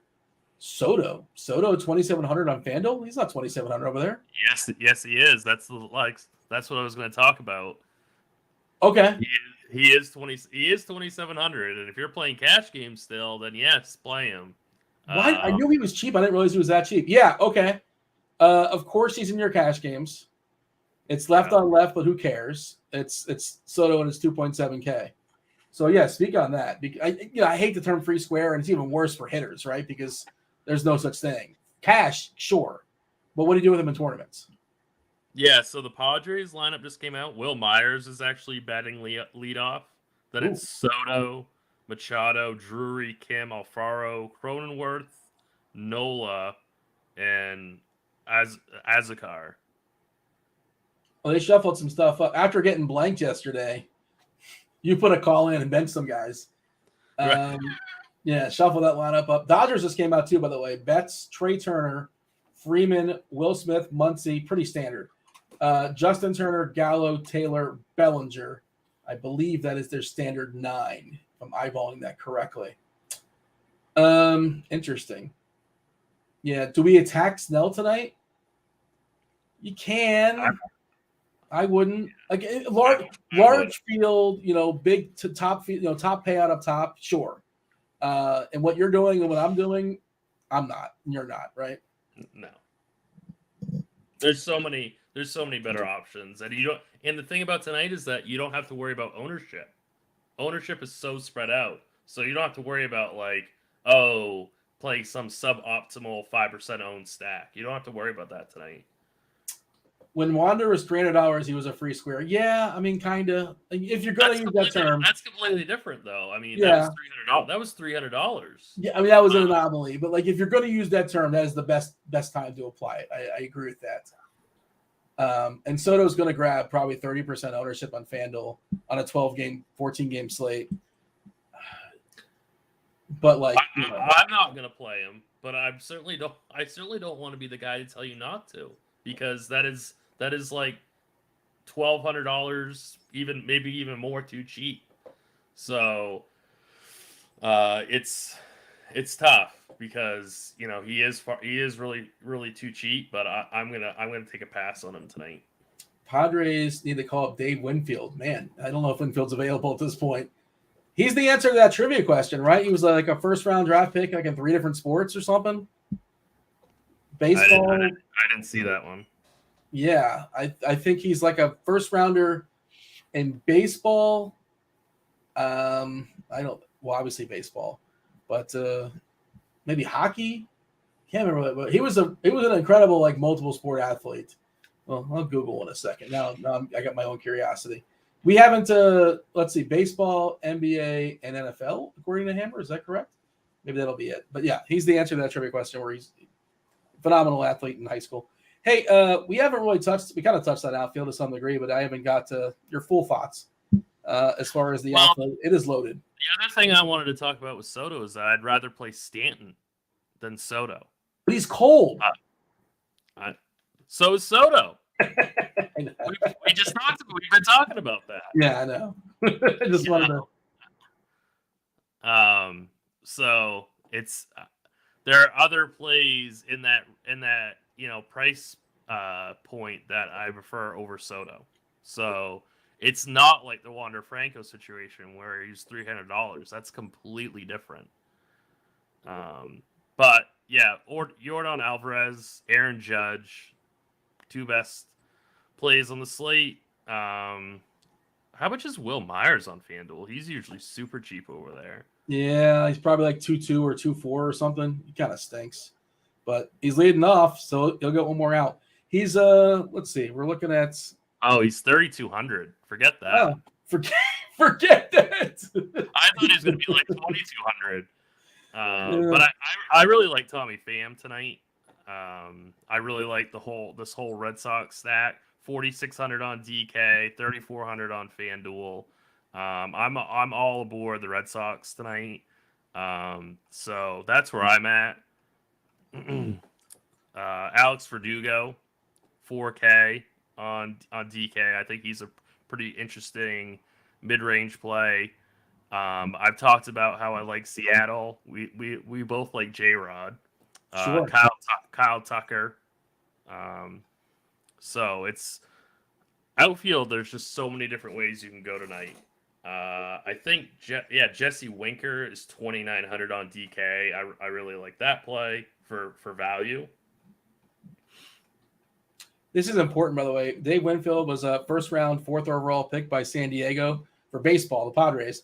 But basketball, he was drafted in the NBA in the 5th round. They had 5 rounds by the Atlanta Hawks, and the 4th round by the ABA of the Utah Stars. And in football, the Vikings took him in the 17th round. There were 17 rounds in the NFL, maybe even more. Crazy. Who knew? It's a lot of rounds. Man, okay, it had to go beyond 17. They didn't stop at 17. That's a weird number to stop at. How many rounds of the football draft go? I can't watch 1 round of that coverage. People love it, but puts me to sleep. Homers. Who's going to bang out a homer tonight? Be as ambitious as you want to be. Feel free to give me a 2, 3, 4. Who's banging one out? Who's going yard? Gary Sanchez, Carlos Correa, and Michael A. Taylor. You had to sneak the A in because who's this Michael Taylor character? Okay, the A. I got it. I don't hate him either as like a, you figure reverse splits, you got the monster. I kind of like him as like kind of a weirdo kind of, outfield punt. We got some touting of Fraley in the chat being reiterated. We want to play some Fraley tonight. Hey, it's the Crunch Time crew. The Crunch Time crew is here. We got Chief Meteorologist Kevin Roth. Roth, you played a little showdown slate last night, and you played the wrong guy. Apparently, you clicked the wrong button, or you thought you had somebody scoring a touchdown, and then you didn't. You had McKitty, and I think he put a big fat 0. Yeah, I thought I had McKinnon. He scored a touchdown, and I got excited. I was like, I played that dude. And then I looked at my lineup. I was like, how am I last? Oh, I have some guy named McKitty. It wasn't that I played the wrong dude. I forgot who I played. And, I usually crush showdown, but last night was no good. Hey, Tim, didn't you I don't want to say you touted McKitty last night. He was like, he was free, so. It was Tim's fault. It was Tim's fault. We got this whole show, Dean, without you bringing that up, and then you had to bring it up now. He was $0. So. I'm so embarrassed by that. Now you have to bring it up now. Yep. He was on the field. I saw there is a proof of life. He does exist. I did see him. Visual confirmation. You really are the king of the trolls, aren't you, Dean? Hey, Dave, maybe, I don't know if you want to do it now or you want to tease the people, but did you happen to have the Pringles you teased yesterday? And as far as the glow in the dark, do you not know, or you want to save that for after the show? Yeah, so no, we can talk about it now. I mean, it's important that everybody knows about it. So when you go and you see the glow in the dark Pringles, as exciting as that sounds, and it is exciting, it does take a little bit of DIY arts and crafts to really make it happen. Because what they meant is that the can is going to glow in the dark, but you can still make glow in the dark Pringles. You're going to need some glow in the dark paint. And if you eat too many, you're going to feel a little funny, but they are still delicious. And they do, in fact, then glow in the dark. But they don't just come like that as you would have thought from the glow in the dark on the can. Who's got time to start breaking out start painting or doing what you have to do? You were just eating your Pringles. You didn't have time to maybe you did. I don't know. Oh yeah. I mean, if I'm going to eat glow in the dark Pringles, I'm going to eat glow in the dark Pringles. I mean, I was like, waiting for this McKitty guy to catch something. I was like, until he catches something, I'm going to keep painting Pringles. And so it just kept on going. Did you film this for your TikTok? The kids would have loved it. I would have loved it. Oh yeah, I'm sure it has gone viral on TikTok. Yeah, I assume. Tim, we got anything else for the boys before we step aside and let them knock out this slate? Man, Dave, we talked about like every pitcher. There's so many good ones. It's crazy. I don't think we've seen this deep of a pitcher pool. I mean, hardly all year. Certainly not in a very long time. They're all good and close. Like it's really hard to separate. It's probably the most spread out I've been pretty much ever. Yeah, that's kind of where we landed as well too. I'm curious to hear what yourself and Keith has to say as far as pitchers. Tim, you got anything else for the boys? Or are we stepping aside? We're getting out of here. I think we're good. Thanks, guys. That was Tim. I was Dean. Kindly hit that like button, do subscribe, and turn on notifications as we hand over the keys to one chief meteorologist, Kevin Roth. It's the Fanduel sponsor, Crunch Time. It is starting. It's starting right now. Go for it, Roth. It is indeed. Smash that like button. Thank you, Dino. And hey, just to follow up on something Dean said, I looked at the NFL draft here, and it seems that there has been as many as 30 rounds of the NFL draft at a time. I assume that goes back to when there was much fewer teams, right? So it kind of makes sense that maybe there would be more rounds with fewer teams, but even that 30 rounds at one point, that's absurd. Hey, you know what else is absurd? The quality that we're going to bring you right now doesn't get better than this. We got the man who dedicated his night to science last night, investigative reporting for us, Dave Potts, a.k.a. CheeseIsGood. I'm sorry that the Pringles did not work out as advertised. Yeah, I mean, I'm happy I was able to make it work, but I was not planning for arts and crafts. But hey, get a big baseball slate to make up for it, so all is well. Okay, well, we're excited to hear about that. We also have Keith Eyster, a.k.a. the Iceman, joining us as well. Always coming in hot with the tournament takes, the GPP takes. Ice, how are you today? Doing well. A rough showdown slate for me last night, too. Not enough Mike Williams, a little too much Trey McKitty. Seemed like a good play. In defense of Tim, he definitely had a great role in week one. He was out there again, just didn't quite get the same volume. So we move on to the next one. That's the beauty of the thing that we do. It's a new slate every day. Right. I feel bad for Tim because literally his 60 seconds of his content was all I caught yesterday as I was getting on the crunch time. And he is very, very, very, very sharp. But I just heard him say yeah, I think, Mike Williams might struggle a bit. I really like this McKitty guy. I was like, yeah, it sounds good to me. I'll lock that in. Didn't go great. But like you said, this is showdown. And the margins between massive victory and a massive dump is like one long catch for one dude. So, it's all a bit of a crapshoot, but always fun. I enjoyed the game. I enjoyed playing it. And just made me happy that NFL is back. But we are here, good sirs, to talk about some baseball. And I was unaware because you guys know I don't pay attention to the slate other than weather. I didn't know that we have a cornucopia of pitching options. That's appropriate as Thanksgiving is kind of around the corner here, sort of, maybe, almost. So, Cheese, why don't you walk us through your overall thoughts here on this slate? Yeah. So my thought is really so much of this pitching. I can go like about 15 pitchers deep without having any real lean between any of them. Let me refresh here and see if the So are ownership you projections will just come like up. shotgunning, just spraying, just pitch this guy? Yeah. So I mean, I've X'd out a few, pitchers that would have been, primary guys on the last couple of slates. So what I'm going to say about it is I am way under and almost completely out on Justin Verlander, simply because he has been out for longer than the minimum. He's the most expensive guy, especially on DraftKings, where you can play pretty much anyone you want if you don't play him.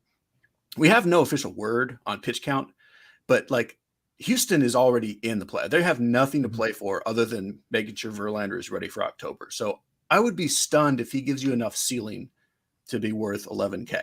What was your exact phrase? I'm sorry. He's been out longer than I didn't hear. Longer than the minimum, meaning it wasn't just 15 days. It was like, I see. It's not like it hasn't been like a month, but like he's been out for a little while. It's a calf injury. It's nothing super serious, but this game is irrelevant to them. Yeah. Justin Verlander is not irrelevant to them. And he's 11K. And so the ceiling is not there just because of pitch count. So I'm essentially out on Verlander. I have a couple on FanDuel just because, he's 11K versus, 10-6 and 10-4 and 10-3, and he's going to be good. Like he could still be the highest point scorer. But as far as like points per dollar ceiling, it's not there. So on the FanDuel side, my main group is Ray, McKenzie, Luzardo, Walker, and Giolito. That's 5, but that's not nearly all. Fried, Snell, Josiah Gray are also right there. So that's 8 pitchers. That's the bulk of my pool. That's not even quite it. Like I do have Verlander sprinkled in. I have Jack Flaherty sprinkled in. I didn't play Martin Perez or Michael Wacha. You could do it. You could play Frankie Monta. You could play a lot of things, and it's acceptable. If I were only allowed to make one lineup, or if I were allowed to make however many I want and only play one pitcher, if I had all the salary in the world, honestly, it's kind of a weird choice, but I think it would be Tristan McKenzie, followed closely by Robbie Ray. And then my favorite in the mid-ish tier is Lucas Giolito. And then on the DK side, basically the salary gap, there's kind of this big salary gap after 5 pitchers who are around the 10K mark, and then a bunch of guys down around 8. So I have more Giolito and Taijuan Walker than anybody else. And like you put Josiah Gray in there if you want, and Luzardo. Like those guys are so close to Verlander, Snell, Ray, and Fried and McKenzie that if I need the salary, I'm happy with 2 of those cheaper guys. I know that's a lot of names without a lot of conviction, but that is what it is. Okay, I'll ask you one follow-up question here. If you're most underweight on Verlander as compared to project ownership, which he's showing on DK at about 30%, you're way under that, right? Oh, yeah. I meant like I might be at 0 on DK. Okay. If I have 1, it's 1. Who would you say you are most overweight on compared to projected ownership? Tristan McKenzie. Okay. Oh, my most owned pitcher is McKenzie. Is there a McKitty on the slate? Is there a McKinney that's going to screw us? Are we okay? He's technically better than Trey McKinney. Yeah. My highest owned pitcher on DK is Giolito, but he'll be probably the chalkiest of that mid tier as well. So as far as me being over the field, is probably McKenzie. Great. Okay. Good stuff, Cheese. Ice, what are you doing here pitcher wise? Do you also have kind of a spread out approach, or are you focused in on 1 or 2 guys that are going to save the day? I think you have to spread out on this slate. There are just so many options. Like there's at least 12 pitchers that could literally be the highest scoring pitcher on the slate. If you're talking point per dollar, it's even more than that. So I think you have to spread out. I agree that Verlander doesn't have the ceiling. I also have 0. I don't imagine he goes much more than 80 pitches in this one there's just no reason for them to push him. He's also not the same 30% strikeout pitcher that he was when he was winning Cy Youngs. He's doing it with more of like a 25% strikeout rate this season. So less pitches, fantastic matchup. Don't get me wrong, but just don't have the ceiling today, in my opinion. Maybe he goes out there and throws 100 pitches and shocks us all, but I'm on Cheese's side with this. Completely under the weight. I have 0 Verlander. Blake Snell and Robbie Ray are my 2 preferred guys up top, but they're not even my highest owned. I'm primarily playing on DK, where there's a ton of options in the 7 and 8K range, and that's where the majority of my ownership is going. I think Jesus Luzardo is a great play. I really like his strikeout upside against a weak Washington offense. Giolito is fantastic. He has the best matchup on the slate against Detroit. It's been a rough season for Giolito, but he has been better than what his surface numbers say. His Sierra and his xFIP are both in the mid 3s, which are significantly better than his ERA. Strikeouts are still above 25%. So lots of upside here for Giolito. Love the matchup today. Josiah Gray has a great matchup against Miami. Another guy that I'm significantly overweight on. Cheese mentioned Taijuan Walker. I do like the matchup, but it's hard for me to predict when he goes off for these strikeouts. He does have a couple of double-digit strikeout games in him this season. I prefer the other guys to Walker. I'm playing more Frankie Montas. It's been a real struggle for him since he's come over to the Yankees. But if you look at his opponents since he's come to the Yankees, he's had Toronto and St. Louis, Tampa Bay a couple of times. Like, Montas has had some really tough opponents. This matchup against Milwaukee doesn't scare me. There's plenty of strikeouts in the Milwaukee lineup, and nobody's playing Montas. He's not as high owned in my portfolio as like Giolito and Gray. But as far as what we have projected for ownership from the field and my separation there, I'm significantly overweight. And then another guy I want to take some shots on is Dustin May. Just a guy with absolutely elite stuff. San Francisco strikes out plenty. He is on a little bit of a limited pitch count, more than likely as well. Like, you're probably only getting 85 to 90 pitches out of him. But the dude throws 100 miles an hour, and I could definitely see him racking up some strikeouts here against San Francisco. It's just a ton of names. It's a sprinkle of everybody across the board. I'm underweight on Verlander. I'll be even with the field on Ray and Snell, and then I'm going underweight on the cheaper guys today. Okay, and or overweight on the cheaper, Yep. And then for a guy like Dustin May, where you said like he might get 80, 85 pitches, same with Verlander. The difference is $3K cheaper. Yes, it's okay, basically, right? Absolutely, and I could see Dustin May striking out 9 guys in 5 innings, where that's not really Verlander's game anymore. No one's playing Dustin May. Okay, excellent. Okay, good stuff. I am very intrigued now to talk about some of the stacks, because it seems like every pitcher is good, but it's a big slate, so maybe there's somewhere here where we can beat up on somebody who sucks. But Ice, why don't you tell me what the overall outlook is for some of those stacks and what your favorites are as well? Yeah, massive slate. So we have a ton of great pitching, but there's also some really great spots for offense. Nice. I think there's a very clear top tier of offense today. So despite there being so many offenses available and there being more variance on offense, on this slate, I'm actually more condensed on my bats than I am on pitching. That's not typical. Usually I have a very tight pitching pool and I spread out with the bats. It's kind of the opposite on this slate. Boston would be my favorite team against Jonathan Heasley, who just has been awful, has been particularly bad against lefties. So Rafi Devers is probably my favorite hitter on the entire slate. Rafi, yeah, he is. Houston against Adrian Martinez, I have a ton of interest in. An elite offense, not a great starting pitcher there in Martinez. Toronto is up there. I prefer to full stack Boston and Houston. Toronto, I'm really looking more for home runs. Lyles gives up a lot of fly balls, a lot of hard contact. We'll be using them more as like a mini stack, just searching for some home runs. The Cardinals are in a great spot. Certainly don't mind them as a full stack. The Padres against Madison Bumgarner, they've been tilting here recently as they've struggled, but certainly like this spot for them. Seattle was actually one of my favorite teams at the beginning of the day, but when their lineup came out, there was no Cal Raleigh, who was my favorite play at catcher, and no Mitch Haniger, who was an outstanding value play in the outfield. That knocks Seattle down a little bit for me, but I will still play some. I absolutely love Julio Rodriguez and Eugenio Suarez. Baltimore against a bullpen game for Toronto. I want, again, more of a mini stack type situation for me. I think Kikuchi is expected to be the long man out of the pen. He's given up a ton of home runs today. So hunting home runs for Baltimore. And I have interest in the Braves just as an elite offense against a decent starting pitcher in Suarez, but they have upside in any matchup. Okay, good stuff.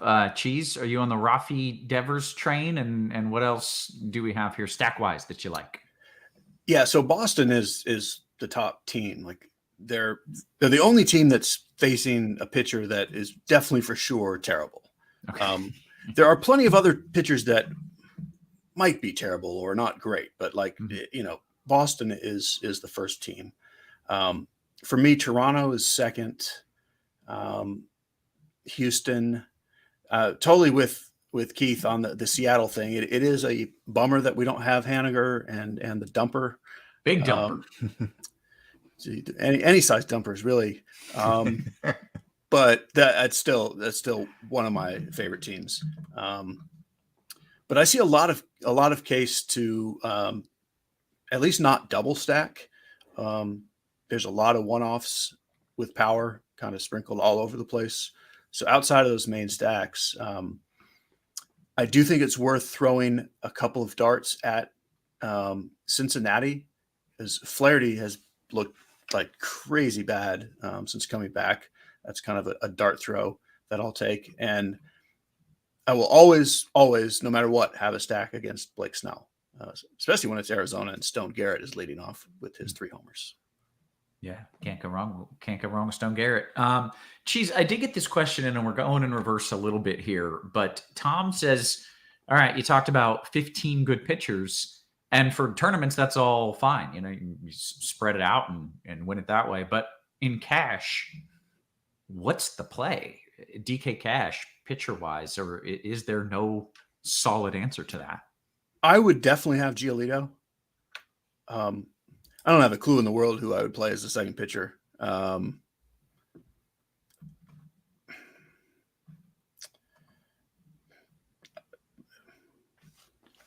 don't know the answer to that. So I think Verlander for cash makes a ton of sense. Like, he is super safe. You're getting 5 innings out of him. More than likely, he's going to be in line for the win. He's overpriced for tournaments, but for cash, I think there's a phenomenal floor there for Verlander. So if you have the money, I mean, I'm not playing Verlander at all in tournaments, but for cash, I think he's in play. He's definitely the highest floor. It's a ridiculous points per dollar, but I mean, for floor, he's totally the safest guy. If you didn't have the money for him, I would play the guy that you both don't want to play. I would personally play McKenzie and Giolito in cash. Right. But I do not have a answer for the best, because I don't think there are 2 best. That's fair enough, guys. We've got about 20 minutes, which is oodles and oodles of time. Let's go position by position, kind of walk people through this slate. Cheese, you can start first with a little catcher talk. And I should add, by the way, if you haven't signed up for the Fanduel Sportsbook and you're in a legal sports betting state, you should, because you get to take advantage of there's no sweat first bet. That is up to 1,000 smackaroos. You can't go wrong. It's a no sweat first bet. Cheese, no sweat here at the catcher position. You got some good plays for us. So we have some good plays everywhere. I made that. I have no idea if we have good plays. I was just transitioning. No, you're always right. The Royals catchers. We got Rutschman, baby. Yeah, the Royals catchers and Rutschman are the 3 spend ups that are good, but not something you just have to have. I think Danny Jansen for 4K is just as good as them. We have 2 Padres catchers in the lineup now. If you need some, they're not cheap, but like 31 for Nola, I think is totally fine. You could do like Yasmani Grandal, 2,900. But basically outside of those top 4 guys, the 2 Royals, Rutschman and Danny Jansen, it's only a catcher in my stack. Okay. Ice, anything different there? Pretty much the same. I will add the Braves guys. I really like them for tournaments. Darno at 4,200 on DK, and William Contreras, who's had a fantastic season, has hit lefties really well. He's 4,800 and hitting sixth, but I like him for tournaments. Good power there. But agree, the Royals guys are the top play. Rutschman is a fantastic pivot. Danny Jansen for Toronto is in play as well, and Gary Sanchez. McKenzie's a great pitcher, but he gives up a ton of fly balls. Sanchez has the power. I think you can find a home run there. Okay, excellent. Take me to first base. All right. So Vladdy is obviously one of the best plays on the slate. Vlad Guerrero with Lyles. He profiles perfectly for Lyles' hard contact issues to righties. Goldschmidt, an excellent pivot who's had a great season. Drury against a lefty. His price on DK is 5,200, which seems outrageous for Drury. But if you look at the numbers for him this season against lefties, he's worth that salary. If you don't have the money here, I think you can just punt it with Pasquantino, who's in a great spot against Waka. Fenway Park, a great hitters park. Josh Naylor is one of my favorite tournament pivots. Ryan Mountcastle as well, one of those Baltimore guys I'm looking for a home run. Okay, Cheese first. Yeah, those are all wonderful plays. Guerrero is definitely my favorite by a lot. If I have money, that's who I'm playing in anything. I would play him in cash and tournaments and whatever is in between cash and tournaments. On FanDuel, Rowdy Tellez is 2,400, which makes him my favorite punt there. Whereas on DK, you're looking at Pasquantino or Tristan House. Mi Casas, Tristan Casas, if you will. And Carlos Santana is also dirt cheap. So basically on DK, I think you're going all the way up to like a Vlad or a Goldschmidt, or you're going all the way down. Whereas on FanDuel, you do whatever you want. Okay, great. Take me to second base. On the FanDuel side, we get Brandon Drury. Keith mentioned him at first. He's super expensive on DK. He is not expensive, and he's second base on FanDuel. I love Drury there. Like when they traded for Soto, what they really got was Brandon Drury and some other guy at the deadline. Like he's better than Josh Bell and Soto put together. Who saw that coming? Kevin Biggio is also a super cheap FanDuel play if you need him. The spend up is Altuve at $6,000 on DK. I would rather just go down and play Drury at that point. And Brendan Donovan is probably the standout cheap guy on the DK side. Okay. Ice, second base. Yeah, I mean, Altuve at the top is interesting. Difficult to get. I would rather spend money at other positions because there are a lot of good cheap options at second. Brendan Donovan leading off for the Cardinals. Michael Massey for the Royals is another good punt option. Christian Arroyo in the Red Sox lineup. Let's see here. Like there's plenty of guys who aren't going to be played. Gleyber Torres is a fantastic tournament option. Marcus Semien, tough matchup against Kluber, tough ballpark, but plenty of upside there. I do like Biggio as well. Okay. What are we at? Third base? Yeah, so third is the position I think you want to spend the money at. Rafi Devers at the top is play Rafi and Vladdy. Keith, how do you feel about that? That's right. Machado is right there next to Devers. They're 1A, 1B. Slight lean to Devers, but Machado is a fantastic option as well.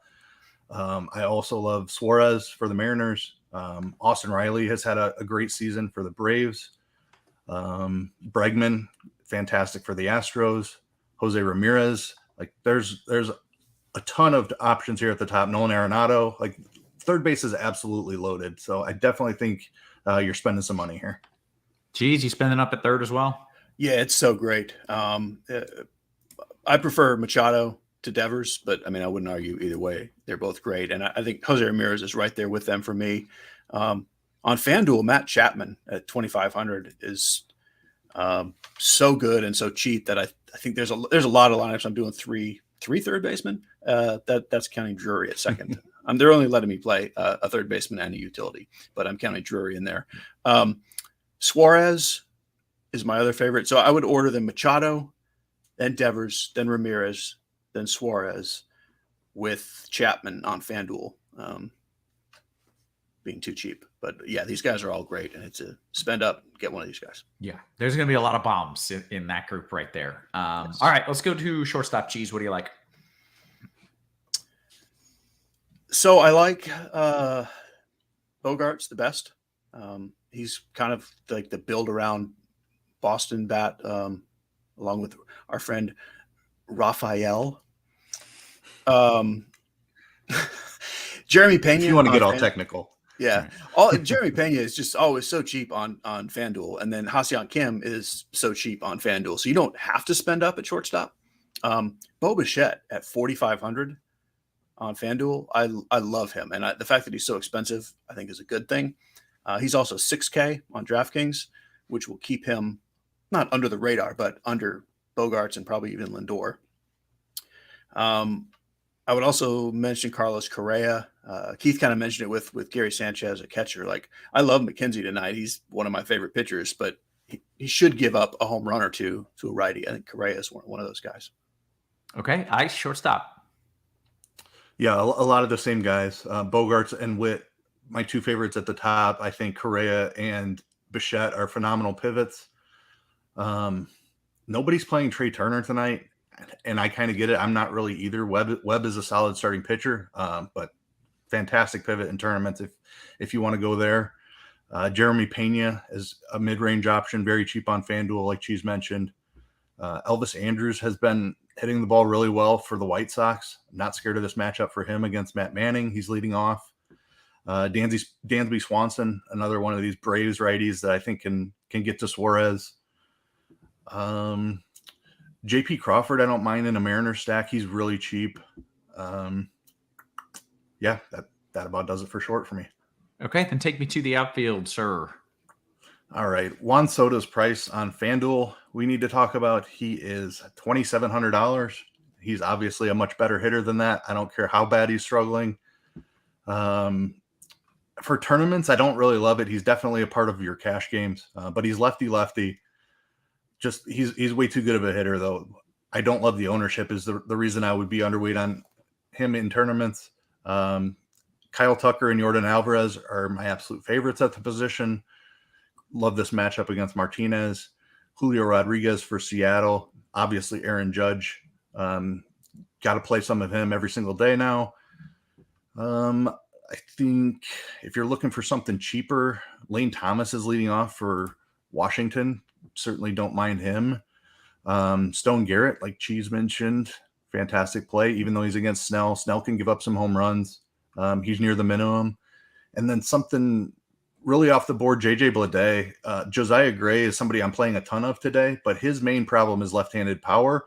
The reason I like him today is because the Marlins don't have any of it. The one guy that can be in that conversation is JJ Bleday, so I like him as a punt. Very good. Okay, Cheese, let's start with the Soto conversation. Like, I'm looking at his price on FanDuel. That seems silly, 2.7. But is his ownership going to be so inflated that you should consider not playing him because he's got basically the rainbow there with everybody tagging him? You should consider not playing him because that salary just isn't that relevant. Like, there are a lot of great hitters at $2,700 or less. Not like, that great. Well, but the Giancarlo difference Stanton between is also 27 and Oh. $4,000, like it on FanDuel, is not even a thing. Like, you can play whoever you want. Okay. I don't even really think he's going to be all that crazy popular, honestly. And like looking at his ownership, it only shows like under 15%. Now that it'll go higher than that, but keep in Yeah. mind it's lefty. No matter who it is, the people are scared of the two L's. Yeah. They hate them. It's silly, but I don't think you have to fade him for ownership. I think you can fade him because he's not the best outfield play, and you don't really need the money. Like, Okay. I think you can play Alvarez, Judge, and Trout in a lot of lineups. Just do that. And I do like other guys. Like, I like Tommy Pham and Teoscar Hernandez type guys who are just a little more expensive. But yeah, certainly play him in cash. But I don't like him any better than much anybody else in tournaments. I definitely prefer like guys I mentioned in the infield at that price range, like Brandon Drury and Matt Chapman. I mean, I prefer to Soto straight up, regardless of ownership. Okay. Anything else you want to add? Any names you want to throw in? The DK side is a little more price sensitive, where getting up to like a Judge or a Trout or an Alvarez is either you can't do it or you have to punt. Will Myers is way more useful on DK because he's obviously better than Juan Soto. He's more expensive than Juan Soto on FanDuel. But DK has not caught up to the fact that Myers is better than Soto. So 32 is a good price. And yeah, JJ Bleday, 2,200. Absolutely. Okay. Excellent. Guys, let's take some QQs here. I don't want to say we ran long, but certainly there was a lot to discuss. So let's take the next 7.5 minutes, knock out some of these QQs, scrolling up just a little bit here. And we're starting with J. Sam's Cheese in a large field GPP. If I'm fading Boston completely and playing Luzardo at pitcher, do you think it's okay to have Soto and Alvarez in the same lineup since they're higher owned? And I'm already a little different with what I'm doing there, fading Boston and playing Luzardo. Yes. And just in general, I really don't think anything anywhere with any ownership is that much of an issue tonight. Like, I don't think really anyone anywhere is going to be over 20% owned. It's going to be a whole bunch of 10%. Okay. Let's see. FanDuel Cash. Ice, you want Pena or Kim? Pena. Great. DK Cash, Cheese, Witt, or Bogarts? I would like Bogarts there. Okay. Ice, this is a question here that I actually considered. With third being so deep, do you think I'm sacrificing too much upside at the position if I'm playing Chapman, but Jensen at first and Vlad at the util? This is FanDuel GPP. Chapman has every bit as much. I mean, Chapman can hit 2 home runs. I don't think you're necessarily sacrificing upside with Chapman. Okay, excellent. Mark says, Cheese, DK, GPP, Snell and Arroyo, or Giolito and Drury? Giolito and Drury. Yeah. D-Rock, DK, GPP, Ice, one-off. You want Cronenworth or Ketel Marte? I like Cronenworth. He's down in the order a little bit and lefty, and Cheese mentioned it. Like that will lower his ownership for sure. Very nice. Big Show Brandon says, Cheese, what are your thoughts on Kluber? DK single entry. I don't think he was mentioned, but we named like 15 pitchers, so maybe I missed him. Yeah, no, he wasn't. But that's one of those guys where we say, like, this slate is so crazy with how many pitchers there are. Like, if Kluber in this spot was on last night's slate, he'd have been the chalk. Like, that's how tough the slate is. He missed my cut completely. I don't think there's anything particularly wrong with him at that price. For a low strikeout pitcher on this slate and the other kind of mid-tier guys have better matchups, I don't love him. He's fine, but I'm not playing him. Ice, did you have any Kluber? I do not. Again, okay. Yeah, I like the strikeout stuff from the other guys in that range. Great. All right. DK Cash question. Ice, this one's for you. Nola or Gary the Goat Sanchez? P.S. I'm playing McKenzie. I'd go Nola in cash. All right. Cheese, what are your thoughts on Mets and Angels in GPPs? Also, is it better to stack Boston without our boy Rafi to try to be different? So as far as Mets and Angels, I like both those teams for individual bats or mini stacks. I mean, it's you can full stack anyone. Certainly against Robbie Ray, it's viable, but I mostly just like Trout and kind of Ohtani and Ward. And then with the Mets, yes, they're a good enough team, but Keller is one of the more respectable pitchers compared to what the other top teams are facing. So sure, but I don't love them. Okay, very good. And what was the other part of the question? Sorry. It was, is it better to stack Boston without Rafi? Yeah, I wouldn't. I don't know if I would say it's better, but I like that. And that's actually what I did in my first couple Boston stacks. Very good. Yeah. Okay.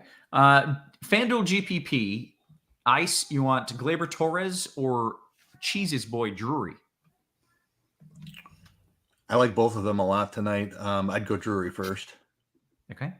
Cheese, Chunky Monkey or Americone Dream? Americone Dream is pretty good. I'm not. They're both familiar. pretty good, but American Dream. Okay, I'm not familiar with this one. We'll discuss after lock. How many innings will the Reds starter go from Jay Frey? I don't know who the Red starter is, so someone help me out there. Well, that's a strangely worded question because they have an opener. So I don't know if he's even asking how long does the opener go or how long does the long reliever go. The starter / opener goes 1 or 2 innings. Then the next guy is not really limited, but is probably 4 or 5 innings. Okay, good answer regardless of how he meant the question. DKGPP Ice, pick one of these 3 guys. P.S. We got like 3-4 minutes until lock. Giolito, Walker, or Gray? Gray is my favorite tonight. Nice. DK Cash at short, Cheese Witt, or Bogarts? Jumping over to the YouTube while you take that one. Bogarts. All right. Let's see. All right. John Galicia says, Ice, mini Houston and Boston stack with Ray and Giolito. That sounds amazing to me. What are your thoughts? Yeah, it sounds amazing to me. It's a little chalky, but Ray's not going to be that owned, I don't think, because he's one of the more expensive guys, and there's so many options below him. So I think you're fine there. I really like it. Okay, very good.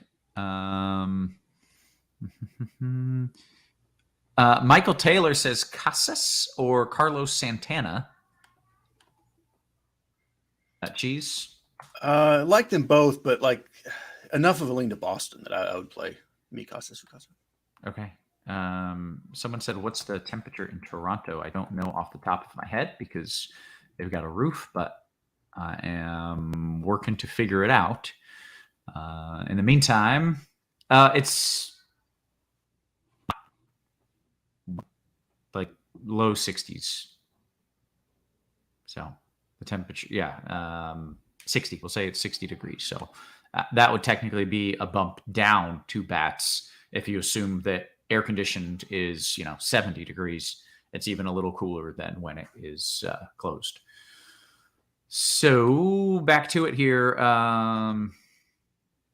One stack to win it all. It's kind of a fun one on this slate. Cheese, 1 stack to win it all. Like Boston is the clear right answer, I guess. But what else is there?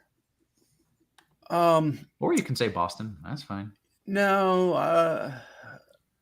So the sort of secondary chalk-ish answer would be Toronto. The way off the board, one lineup to beat 20,000 people would be Cincinnati. Okay. Ice, you want to play the same game? Yeah, chalkier would be Houston. And off the board, I think Seattle took enough of a hit with that lineup they put out that, like, I think they were the kind of chalk sneaky team, if that makes sense, before. Mm-hmm. And now I don't think anybody's playing them. So give me Seattle. Okay, take the dumper out of there. Nobody's playing a That's right. dumper lineup. Take out a big dumper, you lose a lot. Mark says, any love for Atlanta bats? I feel like I have love for Atlanta bats, and I don't know why. Ice, love there? I mentioned several of them. I love them today. Suarez is a solid pitcher, but Atlanta is one of the best offenses in baseball. Okay, very nice. 2v2, Cheese. Travis J. Mart or Nola J. Rod?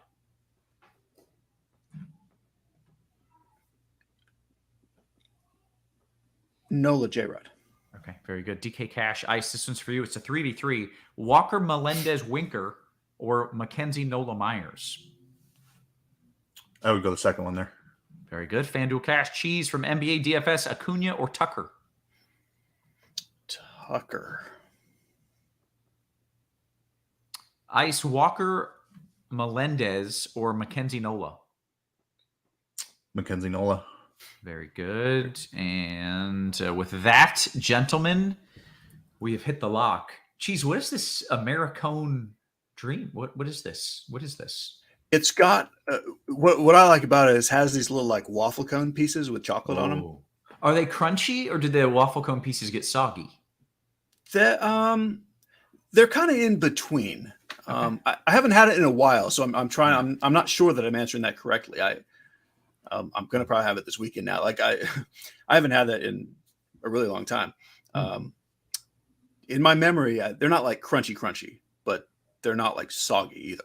Okay. I have an ice cream question. I'm hoping someone can tell me. I was visiting my brother and the ice cream man came. So I ran out because, we're all with our families. I stopped the ice cream man. I chased him halfway down the street. And I saw drumsticks and I thought, I want a drumstick, with the, I'm talking about, you guys know a drumstick? Yep. And as I ate the top of the drumstick, I thought, okay, this is a little harder and more frozen than I remember, but it's probably just the temperature. That's fine. As I got to the cone, which I was very excited about, it was just like soggy cardboard. Was it always soggy cardboard? Was this a bad drumstick? Was I misremembering how good drumsticks were? I don't know. It's been, when I say it's been like a long time since I've had Americone Dream, I'm talking like a year. It's been like 32 years since I've had a drumstick, so I don't know. I swear it's been like 15 or 20 for me. Ice, do you recall drumsticks? And if the cone is supposed to be crunchy or if it's supposed to be soggy cardboard? My memory of drumsticks is that they're trash. Oh, no! That's terrible. I feel like... Yeah, I was never a fan. Wow. So maybe I just had them like in my mind elevated. Like I literally, how often do you chase down an ice cream truck? You got to make that count. You got to make it count. And I didn't. The ice cream truck is the greatest. I'm so glad they still exist. Like, when you think of all the things that don't exist anymore, like you would almost think the ice cream truck would have been one of those things. I hope it is here forever. It's so good. It's so great. It just, you hear the music and you just get excited. There's like an inner child that comes out as soon as you hear the ice cream truck music. I wouldn't be stunned if 20 years from now and I'm retired, if I just get an ice cream truck and just drive around. Like I could totally see myself doing that. Right. You're bringing joy to the people, man. Yeah. All right. I'm going to jump on the chat here and see if we've got any takes on this. They're supposed to be crunchy, apparently. So, all right, maybe I got a crappy one. You know what, guys? We have had a wonderful show. I think we have talked some pitchers, talked some hitters, talked some non-weather, and talked some ice cream. Not much more I like to do in a day. So, for Cheese, for Ice, and for our wonderful production team, always working hard behind the scenes, guys, hit that like button. It's free content. We appreciate you, especially if you hit the like button. We love you even more if you hit the like button, and we will catch you tomorrow. You have been crunched.